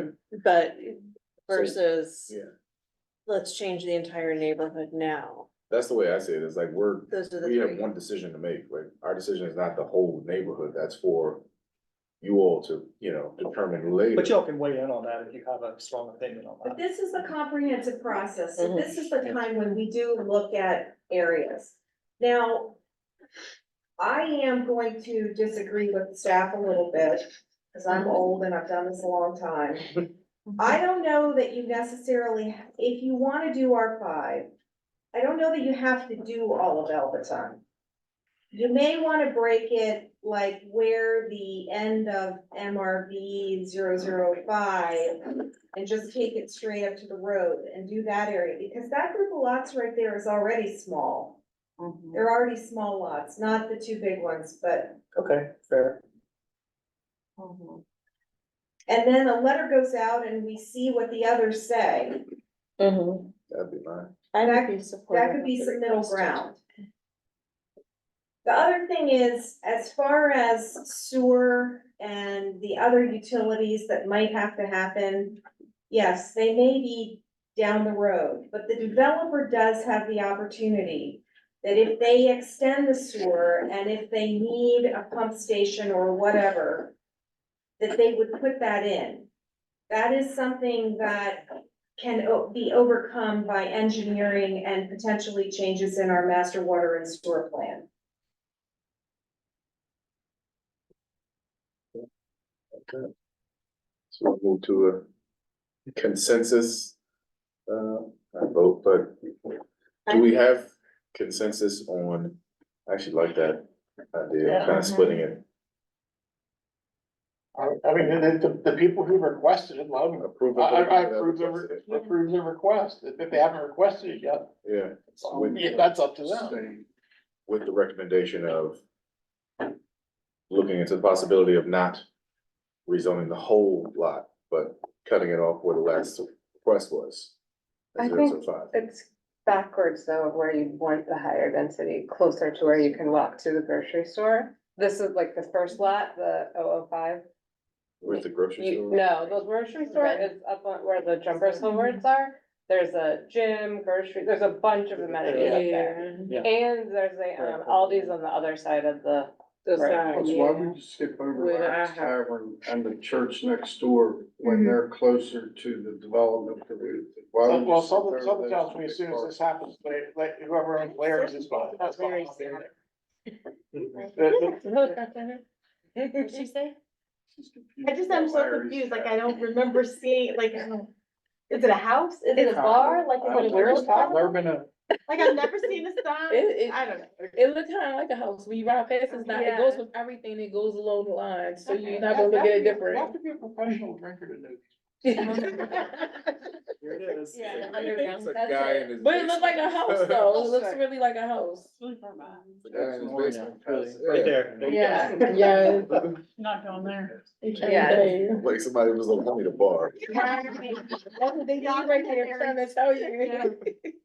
So maybe the time isn't here yet for density in this location. I do think there's other places in Dunbarton, for example, that might make a harder case forward to make the density, but I think like the walkability of that, I hadn't thought about it, but like on the top of my list of where to add density, this wasn't a thought that would come to my mind, but zooming in on this area with the amenities right there and the low density, I think that end, and when we're talking about the commercial lot, like the density over there makes more sense, and if the whole thing in 16 years, Right. more. I think if this was outside of the owner applications, right? If we were looking at this space and saying, okay, which one should be zoned for density? Yes, you would do closer to the walkable places. But we have 4 owner applications within a small radius of area. And that's what's being discussed here, the applications. The PUD goes out the other way. The I what? believe the PUD, the big yellow subdivision, the PUD, that goes out to Obrecht. It doesn't go out to Alberton. Just so you know that. It opens. Oh, the down other way. here. I see. It goes that direction. And though we are looking So at. Alberton Road is not a feeder to that PUD. Yeah, those are access No, connected, yeah. And I think that's important for everybody in the I think room. the people that live on that road are gonna want it to stay rural, like, I don't think they are gonna want, I mean, besides the people that are requesting, I think I see people just wanting it to remain the Well, same. yeah, they're gonna want it to remain the same because they're like, oh, I don't have to deal with it with anybody. 'Cause it's like, I want everything to stay the same, but I'll own it. I don't have to maintain it. Yeah, they were probably upset that the sprout and everything got put in, they were probably Sorry. like, you know, no, I'm not saying that it's right or wrong, I'm just saying. Right. By the way, can we also make a recommendation to send a letter to the Lucky's property owner to make it R5? If that's our recommendation, then. I mean, yeah, I mean, you talk about how it's kind of, I mean, frankly, if residential area there would be much better than a dead end commercial zone. Yeah. Cause there's no, you know, I don't see any really commercial, we wouldn't wanna move it. So I wanna make sure We're saying that I was gonna say, this road also, like, yeah, right now, Obrecht and Alphatine, you can't connect through. No. This road though, like, it's dead ends right at this parcel, so theoretically, like, It could be something that can run it through. could be might not something that. impact Alberton Road. They could run it through that way. They could, maybe, Or they could, but, that's right where the. or they could I mean, it would be nice if we would like require them to connect those two, Right. but I. Quick question before we Yeah. go too much further. Is there any way for us to know if these applications are in any way related? I mean, same developer? That's my It's hard to question. believe that they're not, like. I'm just curious. 04 and 05 are the same. I Okay. don't think they are the same owner. Spreadsheet. Yeah, let me see. Somebody- I'm just curious if it's the same development company, whoever, like, Let's see, they're all down. Somebody from the background with a checkbook. They're property owner. they're probably, yes. I would have said Scott's projects is what I'm thinking. The related projects, I'm just, we're looking it up, hold on. So. Yes, for the. Two of them have same recommend. And then- Atman Holding. Two others are. So, Atman Holdings, Atman Holding, where's the first? Robert Duckett and Russell. So two do and two don't. Okay. Well, for the agent is the same. for- Same agent for all of them? No, for 2 and 2. So for, what's it, These two? But they're different owners. The ones that are Messick are different owners. yeah, so which ones were the different owners for So MRV 002 and 003 are different owners. MRV 4 and 5 are the same owners. Yeah, and the representation are the same for which ones? 4 and 5 and the? 2 and 2, so 4 and 5 and 2 and 3. So even though 2 and 3 are different owners, they have the same They still- representation. Yeah, that's correct. So this was the plan. Well, 4 and 5 are different than 2 and 3, but. But yeah. they still got the same concept together. They. I think we could be here all night if we don't. Like, you guys, we go to the point of how much the community's looking to stay rural, Yeah, and if this is just a developer trying to develop a apartment. So our step is only to make the recommendation. It'll be up to the community to could come back and say, yes, I want it to remain rural, or I have an issue with it, or provide that public comment. I'm just curious, it influences, Yeah. to me, it influences what we decide. Oh, yeah. Mhm. So I think if you wanna take, not trying to halt discussion necessarily, but if you wanna try to take, like you were gonna say for consensus on the 3 different kinds, like for the 3 different options, if that's what you were going for before, to see which one. Consensus being stay where it's at, or, I'm sorry, go with the recommendation. Go with the requested. Could you ever say, instead of R5, we say zone R2? Or something lower but a little bit higher? But that wouldn't make sense for them probably. No, I mean, Not for the ones who. I think that there's a reason why the developers Yeah. want R5. Right. Right? They might I add would density. propose that we go with the R5 requested, Yeah. with the idea that further assessment would be needed for that neighborhood. I like the idea of recommending Yeah, that the tie-in to Obrecht be part of that, if that's possible. so there's 10 of us here, like if we take it. We have 2 on. Oh, so there's 12 total, so if we take a vote and kind of see, do we have consensus, or if there's a large amount of opposition, then we can decide whether to go to a strictly majority vote or just abstain completely. So do you wanna make a motion for? I have one more quick Jason, question. before you make that motion, I'd like to go back to the recommendation that was made by the elder planner who's in the room, who recommended that the other properties adjacent to 04 and 05 be looked at being upgraded to R5 from a R1. Okay. Yeah, but for clarity, that would be an additional recommendation outside of our approval, right? So we would approve or deny the application with a recommendation, or? No, it's just a recommendation. You all make a recommendation, staff makes a recommendation, the planning advisory board makes a recommendation. Nobody has authority until it gets to the planning council. But what he's saying, like, those are applications. Mhm. Yeah, so we approve, And, yeah, and then if we wanna add to that, it would be we call it staff or SAC recommendation. And we Yeah, could, we right. could capture that in the language. Yeah. That So we can still, Sorry, I misunderstood. I was saying in response to the applications, we need to respond to the applications Yeah. and then we can add on top of I'd that. say start there, yeah. Yeah. Okay. All right, can I make a motion or? Sure. All right, I move that we take a vote to decide if we're going to go with the Office of Planning and Zoning recommendation, moving it, of keeping the current zone, or Maybe stop there and take a temperature check. I have to abstain from, I'm gonna abstain from anybody Okay, on this property.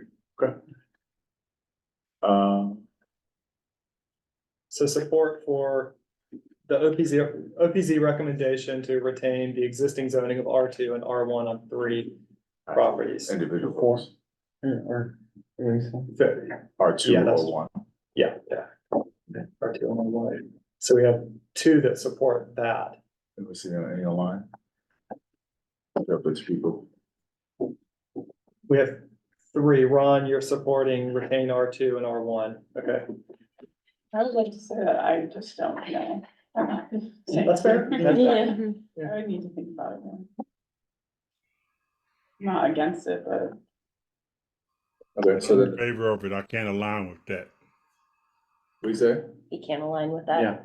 He's not in favor. No, yeah. Not in favor. Okay. Okay. So we have 3. And then, make a motion Yeah, to move to R5. so basically support the application request. Support it. Support it.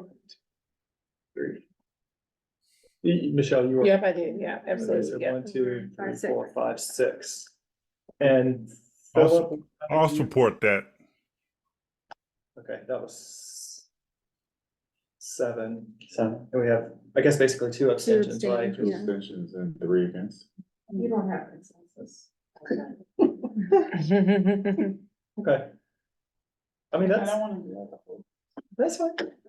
What do we need to establish consensus then? Like, we have to set that, Seems like we got. We should all agree. like the majority? Either- Votes isn't even a majority. Yeah. We 'Cause have you're 13, 13. We're 12. We're 13. Well, is Okay, it you're- based on who's in the room? Based on who's in the room. It's based on, so we're 13 in the room? We're 12 in the room, then. It's 12. Yeah, you're right. It's 12 in the room, so 7 We're to 2. Okay. Did you show the consensus continuum to them, just so they have an idea of? I don't have it in the presentation. So at least. Yeah. Which we have, right? yeah. Is it? Yeah, because there are 11 of you, right? I mean, There's 12. There's 10 Virtually. As someone in the minority, I think you have consensus the other way. Yeah. Two on Zoom. oh, but we're not count. There's 10 of us here, right? Yep. There's 10 Yeah, people? 10 and One and two online. 12, yeah. So yeah, you have a majority Yeah, with the 7 who moves support for the R5 on the applications. okay. Barely. Do we have a recommendation on the Lucky site? You wanna, Over the options, Where's that one? I think if you're gonna approve these at R5, you Oh, the almost square. have to take Lucky's to an R5 and keep it and get the commercial away No. and align it, because then you're kind of forcing the middle. yeah. Patrick, would this be an appropriate time to, come up from the outside or this close to, this is only SAC? it's supposed to be a work session for the SAC. I don't know, do you, I mean, we've had comments from people, folks that are not on the SAC. Or staff. Consider, okay. I don't have an objection to it. I mean, I think more information. More the merrier. In that case, Phil Hager again, I am not here as direct representation of the property owner in this particular, case at this particular moment. However, I do represent the owner, as one of the brokers who's trying to sell the property. A little bit of history, the property has been for sale for a considerable period of time, it's been under contract at least twice, I believe 3 times. The last person, the contract just expired, which is why an application for change has not been submitted by the owner, because they felt their hands were tied because there was a contract on the property. Oh. The person who had the property under contract was trying to come up with a scheme to develop the property residentially. They looked at a number of different models and put a fair amount of money into various plans, trying to come up with what would be the most advantageous design for something that they thought they could actually put people in, and make money on in the process. There was not a design that they could come up with that they felt would actually pencil and result in something that could be built and experience a profit in the process. So now the property is reverting back to the complete control of the property owner, and that property owner is going to be submitting an application for a zoning application in the very, very near future, like within a few days. So, and it's likely that what they will be requesting is something in the nature of. Well, hold on, if I could, I don't know if we should get into what the request will be. Because I feel like if we know what the request will be, it might influence our choice here, right? I think the background information is helpful, that's just my thought, I don't know that we, like, you wanna say that they're gonna request this. In a couple of days, That's right? completely That- fine. I think But that's just I my agree thought with you. process, I don't know. The historical information It's very helpful. particularly when there was an attempt to make it work residentially that has failed. Yeah, Thank you. thank you. So since there's no application here, we're just making a recommendation on what we would think the zoning would be. Yeah, we pointed out that we had supported initially, kind of retaining we gave a look to this area. Our recommendation is to retain the existing zoning and revert the plan use for that site. And I guess noting that an application could Yeah. come in, we could make an initial recommendation, but if an application comes in, I guess we would, I don't know if it would go to the SAC at this point, would it? It would be, Well, But it the would be- application period is not open right Yeah. now. it would be during the, Kind of PAB, reopened during the right. public review process. So I don't see that, let's say you would have this for the next meeting. Because we're not really allowing people to apply during the entire process, Yeah. because then we would never get the work done. Yeah, in that case, I'm good with sticking with the recommendation of the OPZ pending any additional application, that's my view, but. Any other thoughts from? I support that. Yeah. C1 Let's being just that, wait. okay. Yeah, you might as well wait. Yeah. If there's plans for an application, just wait for those plans for an application. Did you, is that the consensus? is that like gonna be an official, like, motion to do Oh, that? yeah, Just to make sure. I move to accept the recommendation from Just the, for lucky. for the Lucky site. Yeah, Yeah, To accept the recommendation from the Office of Zoning and Planning, and Zoning, to retain a C1. yeah, So- then technically it would be for, changing the planned land use Yes, to, sorry. no, it's okay, to commercial, thanks. So then, that would align with, current C1 zoning, but yes. All right, so I move to change the plan land use to align with the Current C1 zone. C1 zone. Yeah. Second. Then moved and properly second, any, support. I'm done with it. all right, all in favor, I guess? Okay. Anyone opposed online or? No? I'm eyeing it. Okay. So would we have to change the planned land use for those 4 applications areas?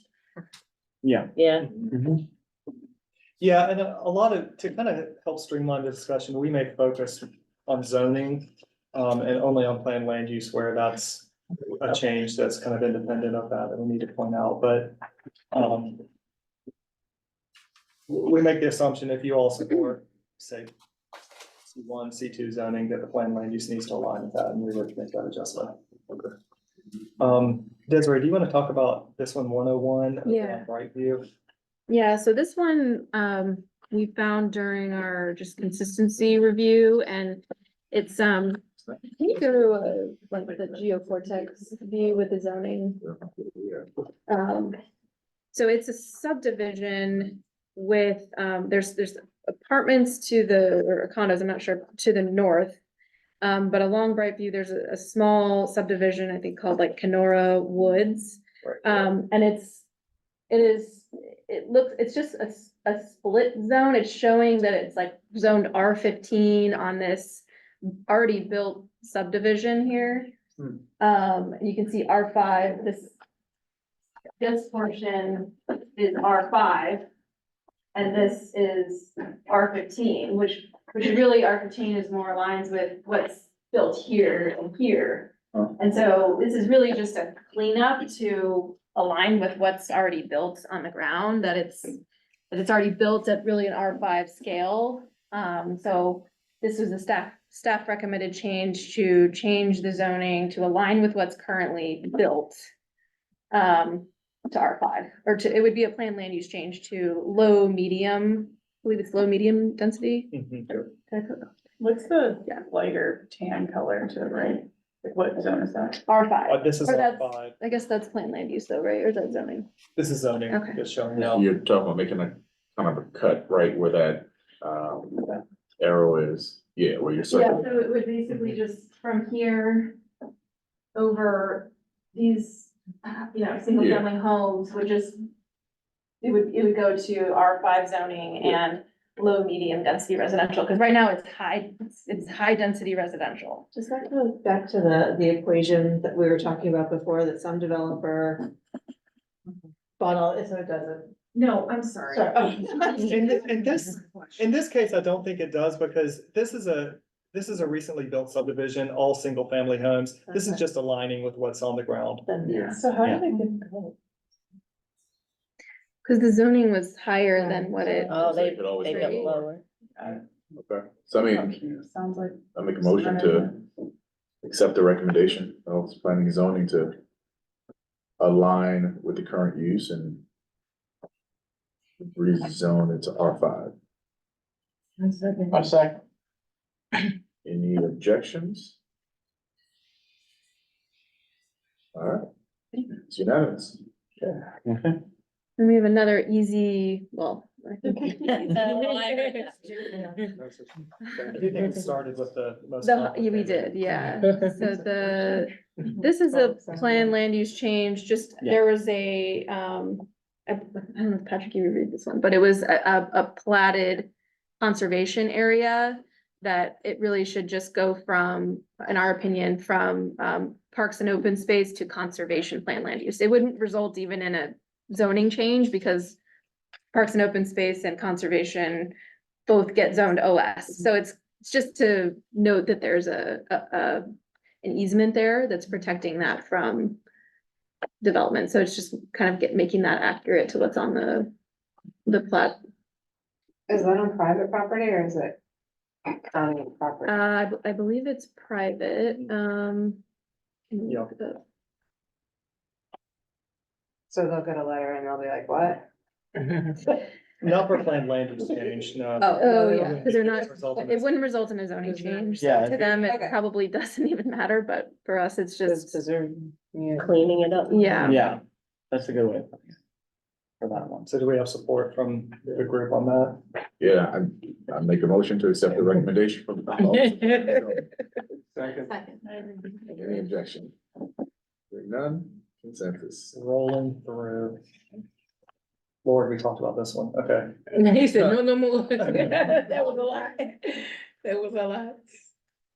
This one, is this something you can talk about? The Veterans Highway Right area. outside. Right. We do have two applications in this area.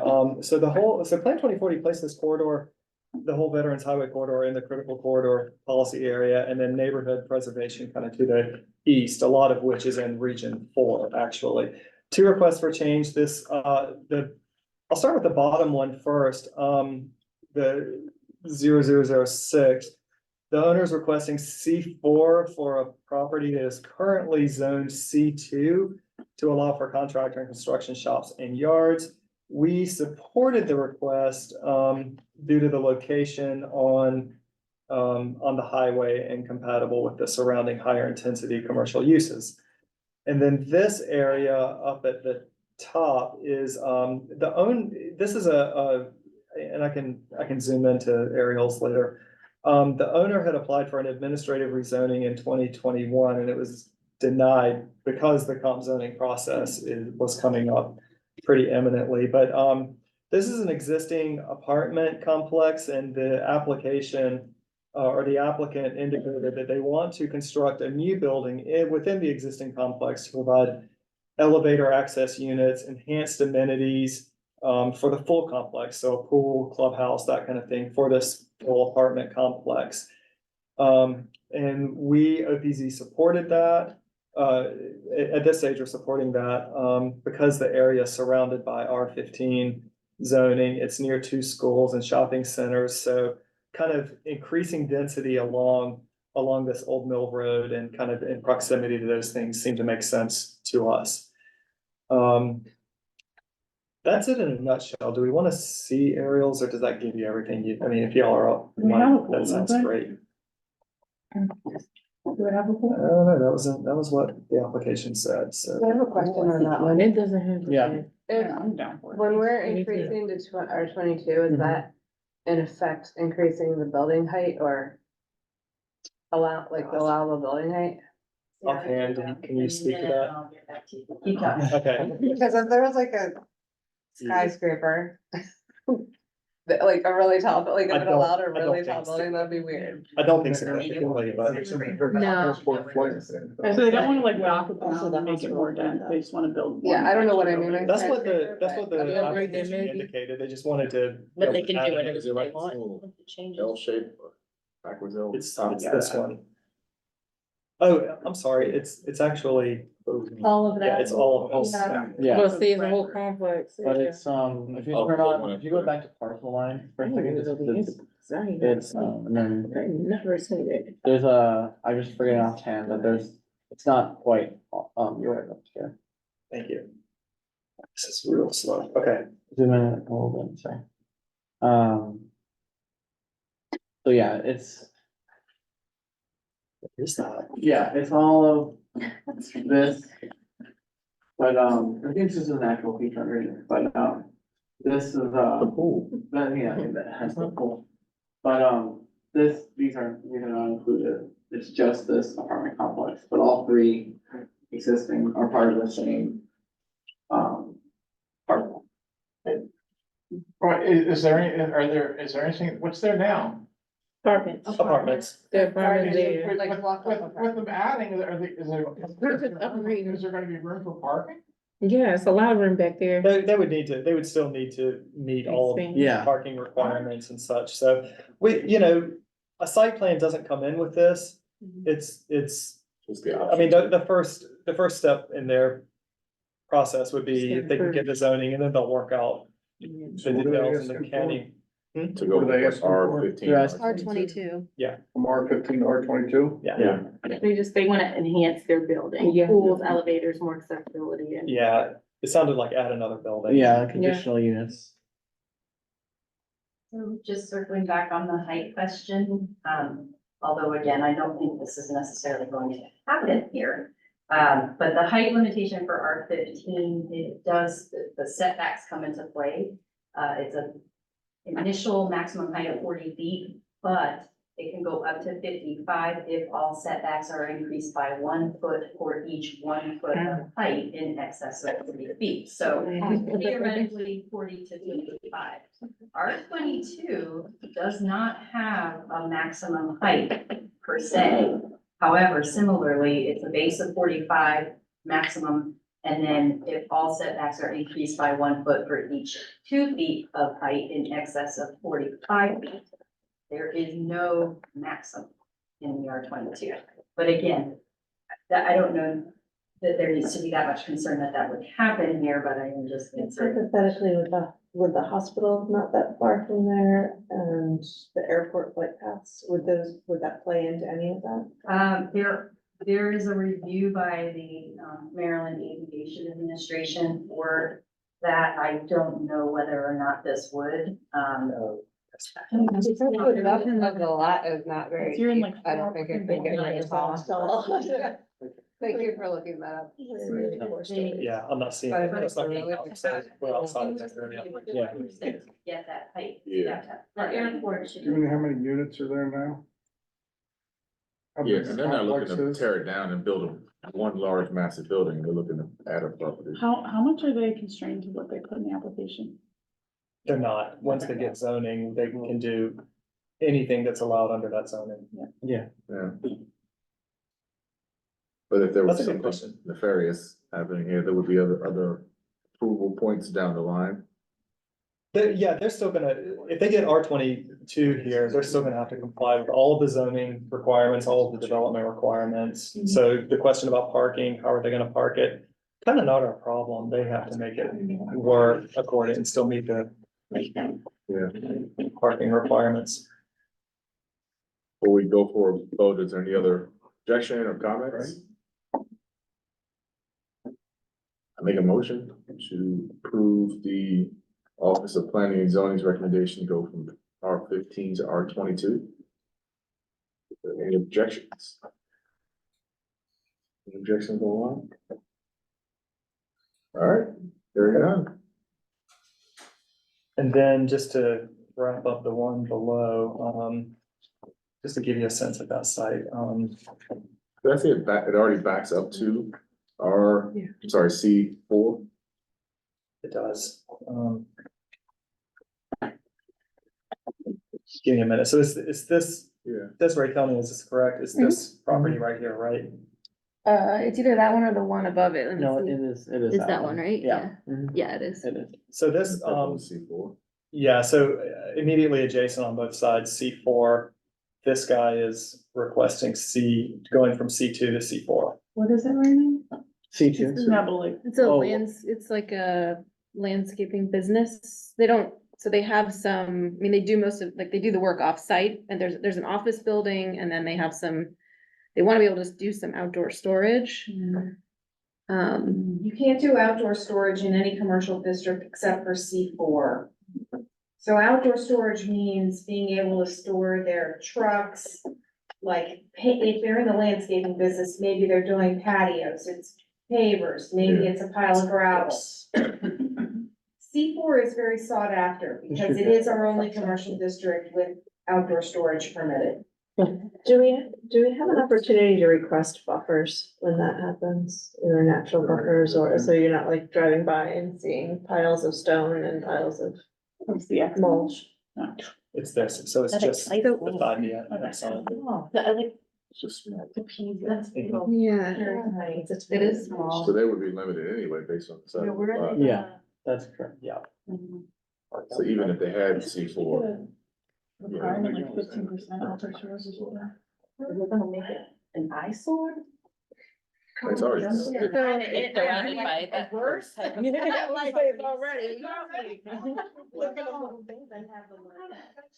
I think Emily has a question. Yeah. Sure. Yeah. What if we Go did ahead. like C3, which is outside storage, accessory permitted use, limited at 50% of the allowable lot coverage? I'm not, I mean, it says outside storage is principal use is permitted in C4, so they could just be. If it's a landscaping company, they wanted to store their trucks outside. Yeah, they do. They wanted to park their trucks in.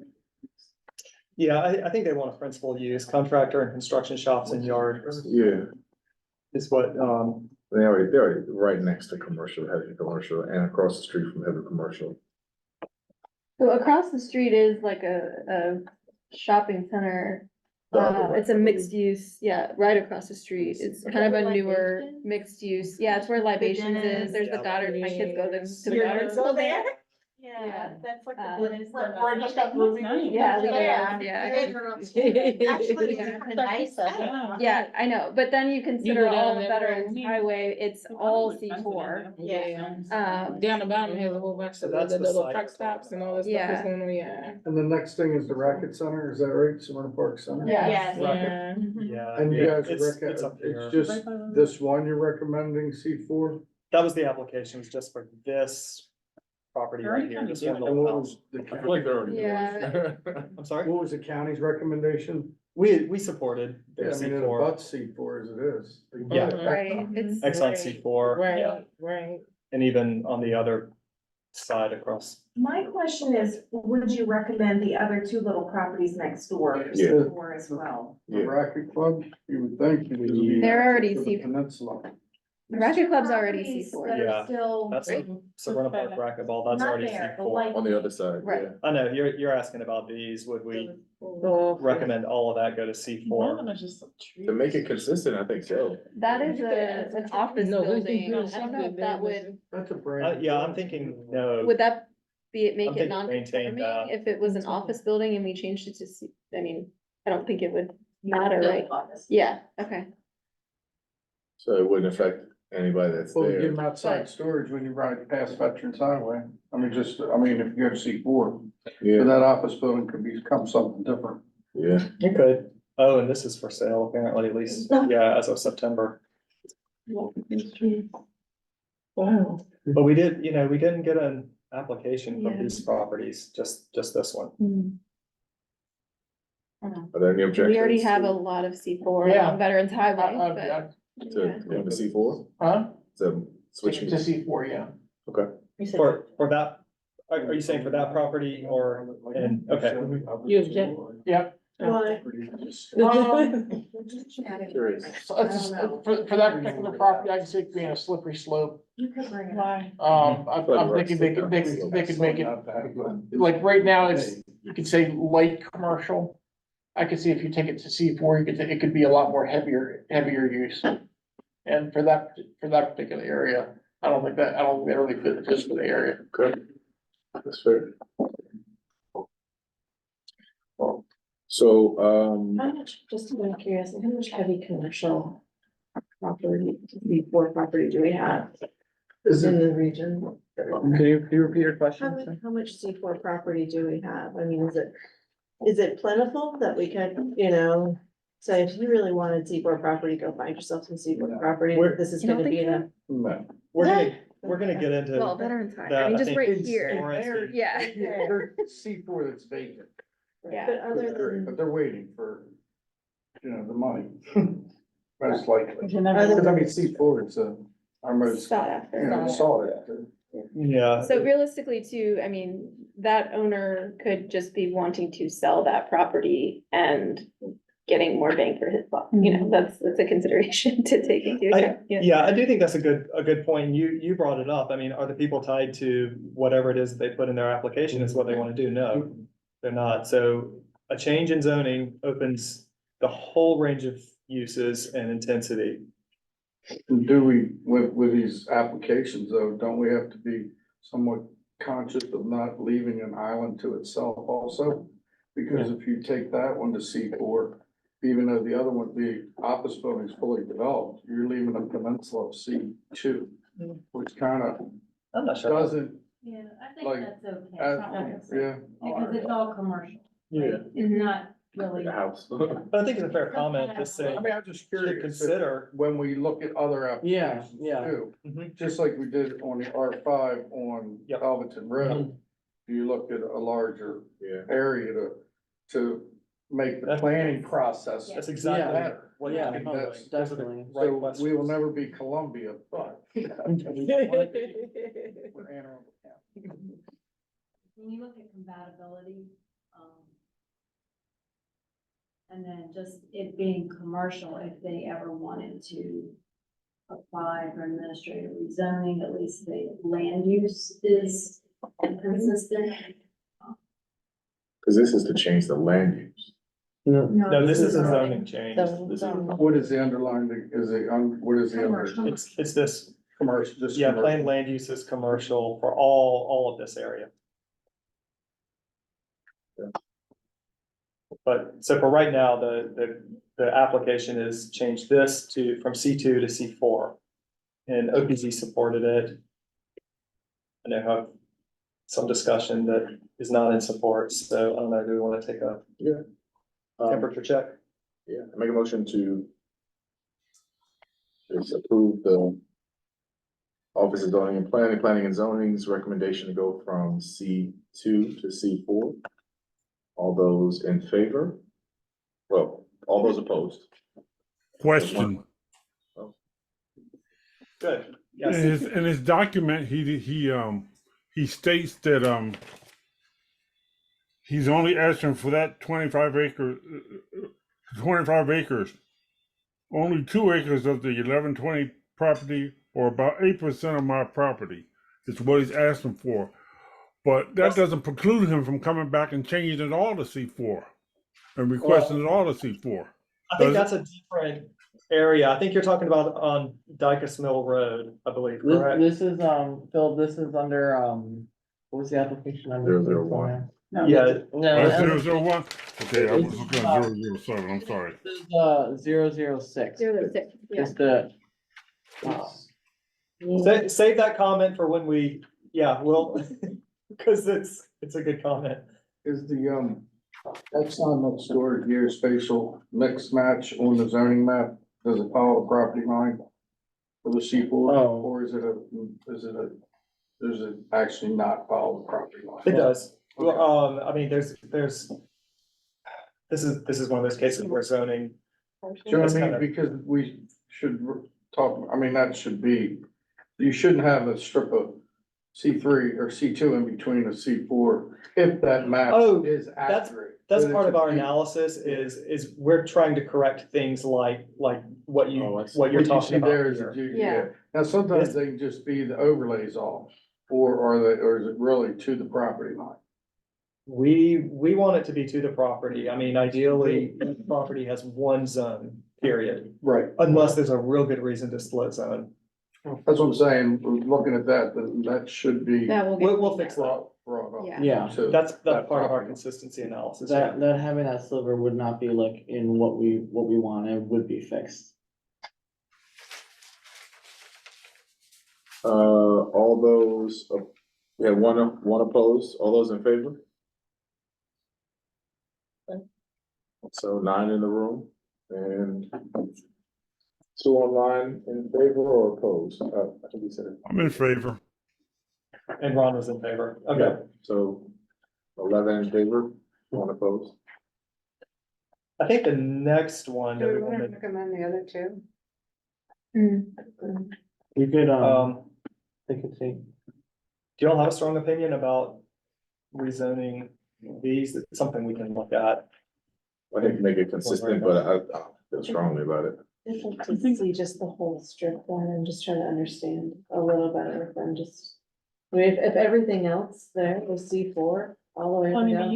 Look at a lot of commercial, I mean, it's our office. Yeah. That's Look at office a lot right there, right, it's the building. That wouldn't, What's like, wouldn't that, make sense what's to. that part, that little tiny part at the top? I do not know what the answer to that is. Like, I mean, The highway. because it's paved, so. yeah, let's move on to the next one, because, Okay, sorry. we've got a half hour to try to wrap up, everything. Sorry.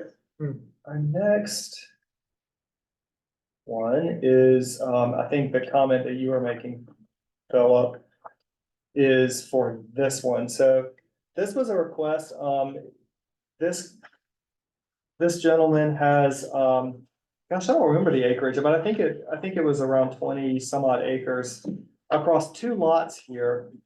And the owner, was interested in rezoning this from, RLD zoning, which is our second lowest intensity residential zone, to C4. And the request was actually, he wanted to rezone it just a few acres to be able to park some of his small machines and commercial trucks for our contracting business as well as farm equipment. This is off of Dicus Mill Road. Whoops, I need to do that. So I can kind of give you some context. Can we just say, go get a place to park your equipment? Well, He owns land. Right. Why should we have to tell him they can't park? I haven't answered So, yeah, that. everything.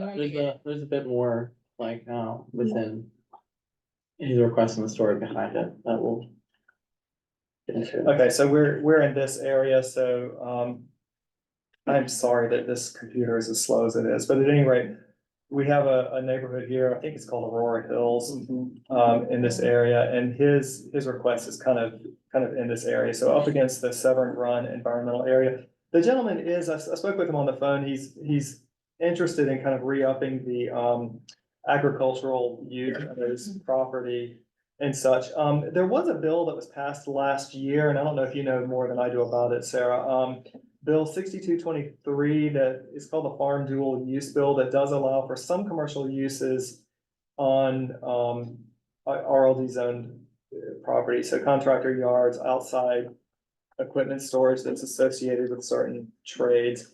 And I think that would allow for maybe some of what this applicant is looking for. There's one issue that there's an acreage requirement that would require probably combining lots to make that happen, but Under the RLD one. Yeah, so our recommendation has been to retain the RLD zoning, but C4 just didn't seem appropriate on Dicus Mill Road. And I do think we can maybe talk to him about some potential through this bill that was passed by council that was really aimed at agricultural uses and allowing them to do some of what he's talking about. Is he like getting in trouble from putting this stuff on his land? Did someone like? I don't think so. I think they very recently bought this property, so I'm not sure it was updated in SDAT when we started looking at this. Can you see the property outline, please? Yep. Yeah. And do you have some aerial photography for there? I do. Yeah. I don't know why. Here we go. All right, so it's these two properties here. Is it both of them? That was just the one. It was just- Yeah, it's both of these. Good for the application. Does the application, so the requested area crosses both? Give me one second. Only 2 acres of the property, 8% of the property is what it says. Yeah, so it's these two, it is these two properties, here. But as he indicated in his application, he's only interested in a couple of acres of this being C4, but that's not typically a request that we would support in OPZ. We want to apply to full properties. Cause then he has a little pocket. Is there any aerial photography you Yeah. give us for these? Yeah. Or just take it down to a more transparent? Oh, I turned off the aerial. There we go.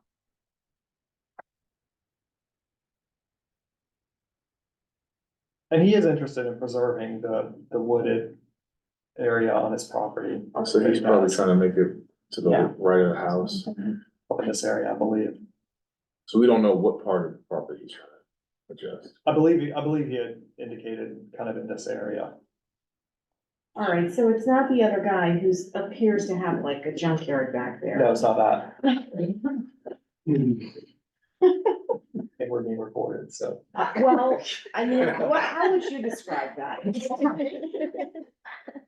talking about these two. I know, but. That is interesting. What?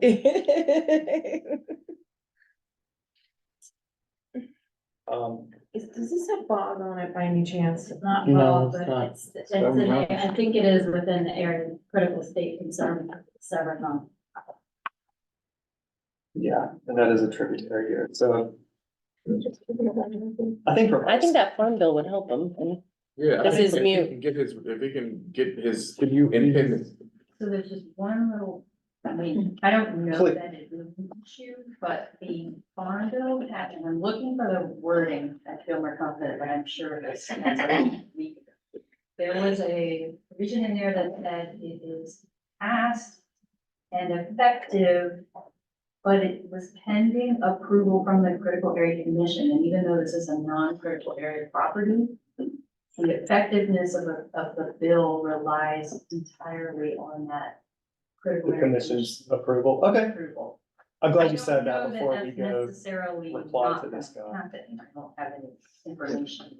You know, and I don't know what would happen if they have issue with the critical area properties and what would happen with all these non-critical properties, but But I appreciate you bringing that out. Yeah, just to put that out there as a little bit of a. Wouldn't the property owner also apply for like a special exception to do something like outdoor storage in RLD? No? Special exceptions are uses that are already predetermined to be. A special exception use is among a list of uses Right. that are listed as special exceptions. But it's not listed under RLD. Correct. Okay, cause I thought I reviewed one recently that was, it was for equipment storage in, I think it was RLD, but something like that. Okay, Yeah. okay. Well, okay, so, there are certain uses in some of the residential zoning districts, like a landscaping and tree contract Right, establishment. right. That specific use, it is permitted as a special exception. So it because would it's be associated with a business or with a something. particular business Okay. that is listed in the use. Got it. Okay, any other comments? So, well, I mean, it sounds like we have to wait for, the, oh, I'm sorry, what's the group you call the environmental group? Critical area. Yeah, sounds like they need to weigh in on this before we can really move forward. I don't think so. No? Yeah, I don't know. I think the question is, do we want to upzone this property to C4 within an RLD area? And it's not even the whole property, Do we it's not like a support that? pocket. And your county's recommendation? Our OPC's recommendation is to retain the RLD. Yeah, otherwise you have two zones Otherwise within you- one property. And you open it up to a lot of other. It's a things. significant zoning. huge. change, you know, It just is not. Doesn't make sense.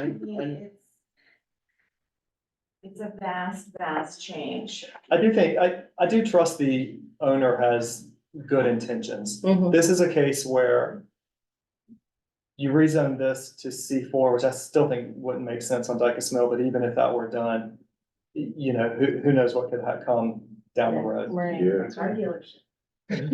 Right in the middle of the residential area. Sell that piece. Right. You gotta think about the worst possible use Mhm. in the C4 list and Uh. imagine it in the middle of a rural. That's what a residential change. A used tire sales? Mhm. Yeah. That's what, that's kind of. the issue. Yeah. Right. Move to concur with the OPZ recommendation. I second that motion. Yeah. Nothing here. Any objections? It's unanimous. That is it. We have the full map on the table. There are a number of other just consistency changes, aligning with parcel lines, aligning with the adopted planned land use from Plan 2040. And that's, the map would, and we talked about the Kenora Woods, that was kind of our one staff recommended change. It's sort of outside of any consistency change. Did we get consensus on the consistency? Yeah, There was a ton of discussion about those properties on Elbaton. Was there a decision made on any of the adjacent or you're not doing anything with these? I think that what we got from the SAC was specific to those, applications. And then I think we need to go back as OPZ and, determine if we're gonna make a recommendation that aligns with that or, and potentially look at the surrounding area. So we'll have some work to do. Yes. Is this the easiest one? It's gonna get worse. Yeah. And we're gonna kind of go back and huddle and talk about how to try to streamline, make sure we are gonna, try to have a web app that you all can look at ahead of time. I think that's gonna help, you all with Yeah. your thinking. We want to get it to you a little bit. Yeah, I'd like to sooner, drive too. by, Yeah. like physically, I didn't do it this time, but I think it would be really good to see I it in agree. person too, cause I Yeah. can picture kind of like, oh yeah, I know where that road is, but Mhm. to see it. So we have our next meeting, April 30th. One other thing that was on the agenda, did we approve the Last minute. meeting notes Not from the yet. Not yet. last Yeah, that's the first thing, just, We approved the addenda, oh, which is a new thing. Oh, that's right. We probably do need to take a vote on the general consistency changes that are outlined in the large map here and just get a SAC endorsement for the consistency changes aligning with parcel lines, Oh, yeah, the things that we described. So okay. I move that we, agree with the Office of Planning and Zoning's consistency changes as proposed. second. Moving properly seconded, any objection? It's unanimous. Okay. And a motion, I think, to approve the last meeting notes that we sent out, I think just yesterday. Move to approve the prior meeting notes.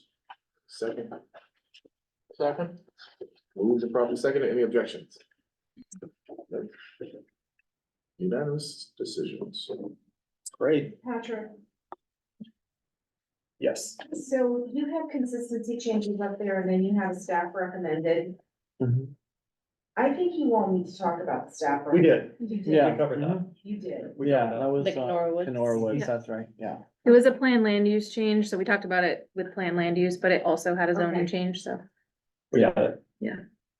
So our next meeting is at the Baltimore Washington Medical Center. Thank you, Kristen. Happy to. And April 30th. And this one wasn't, we didn't have a calendar invite for this one, right? Oh, that'll be, going out, I wanted to get. Thanks for reminding me. Yeah, yeah. That helps a lot. Yeah. Otherwise.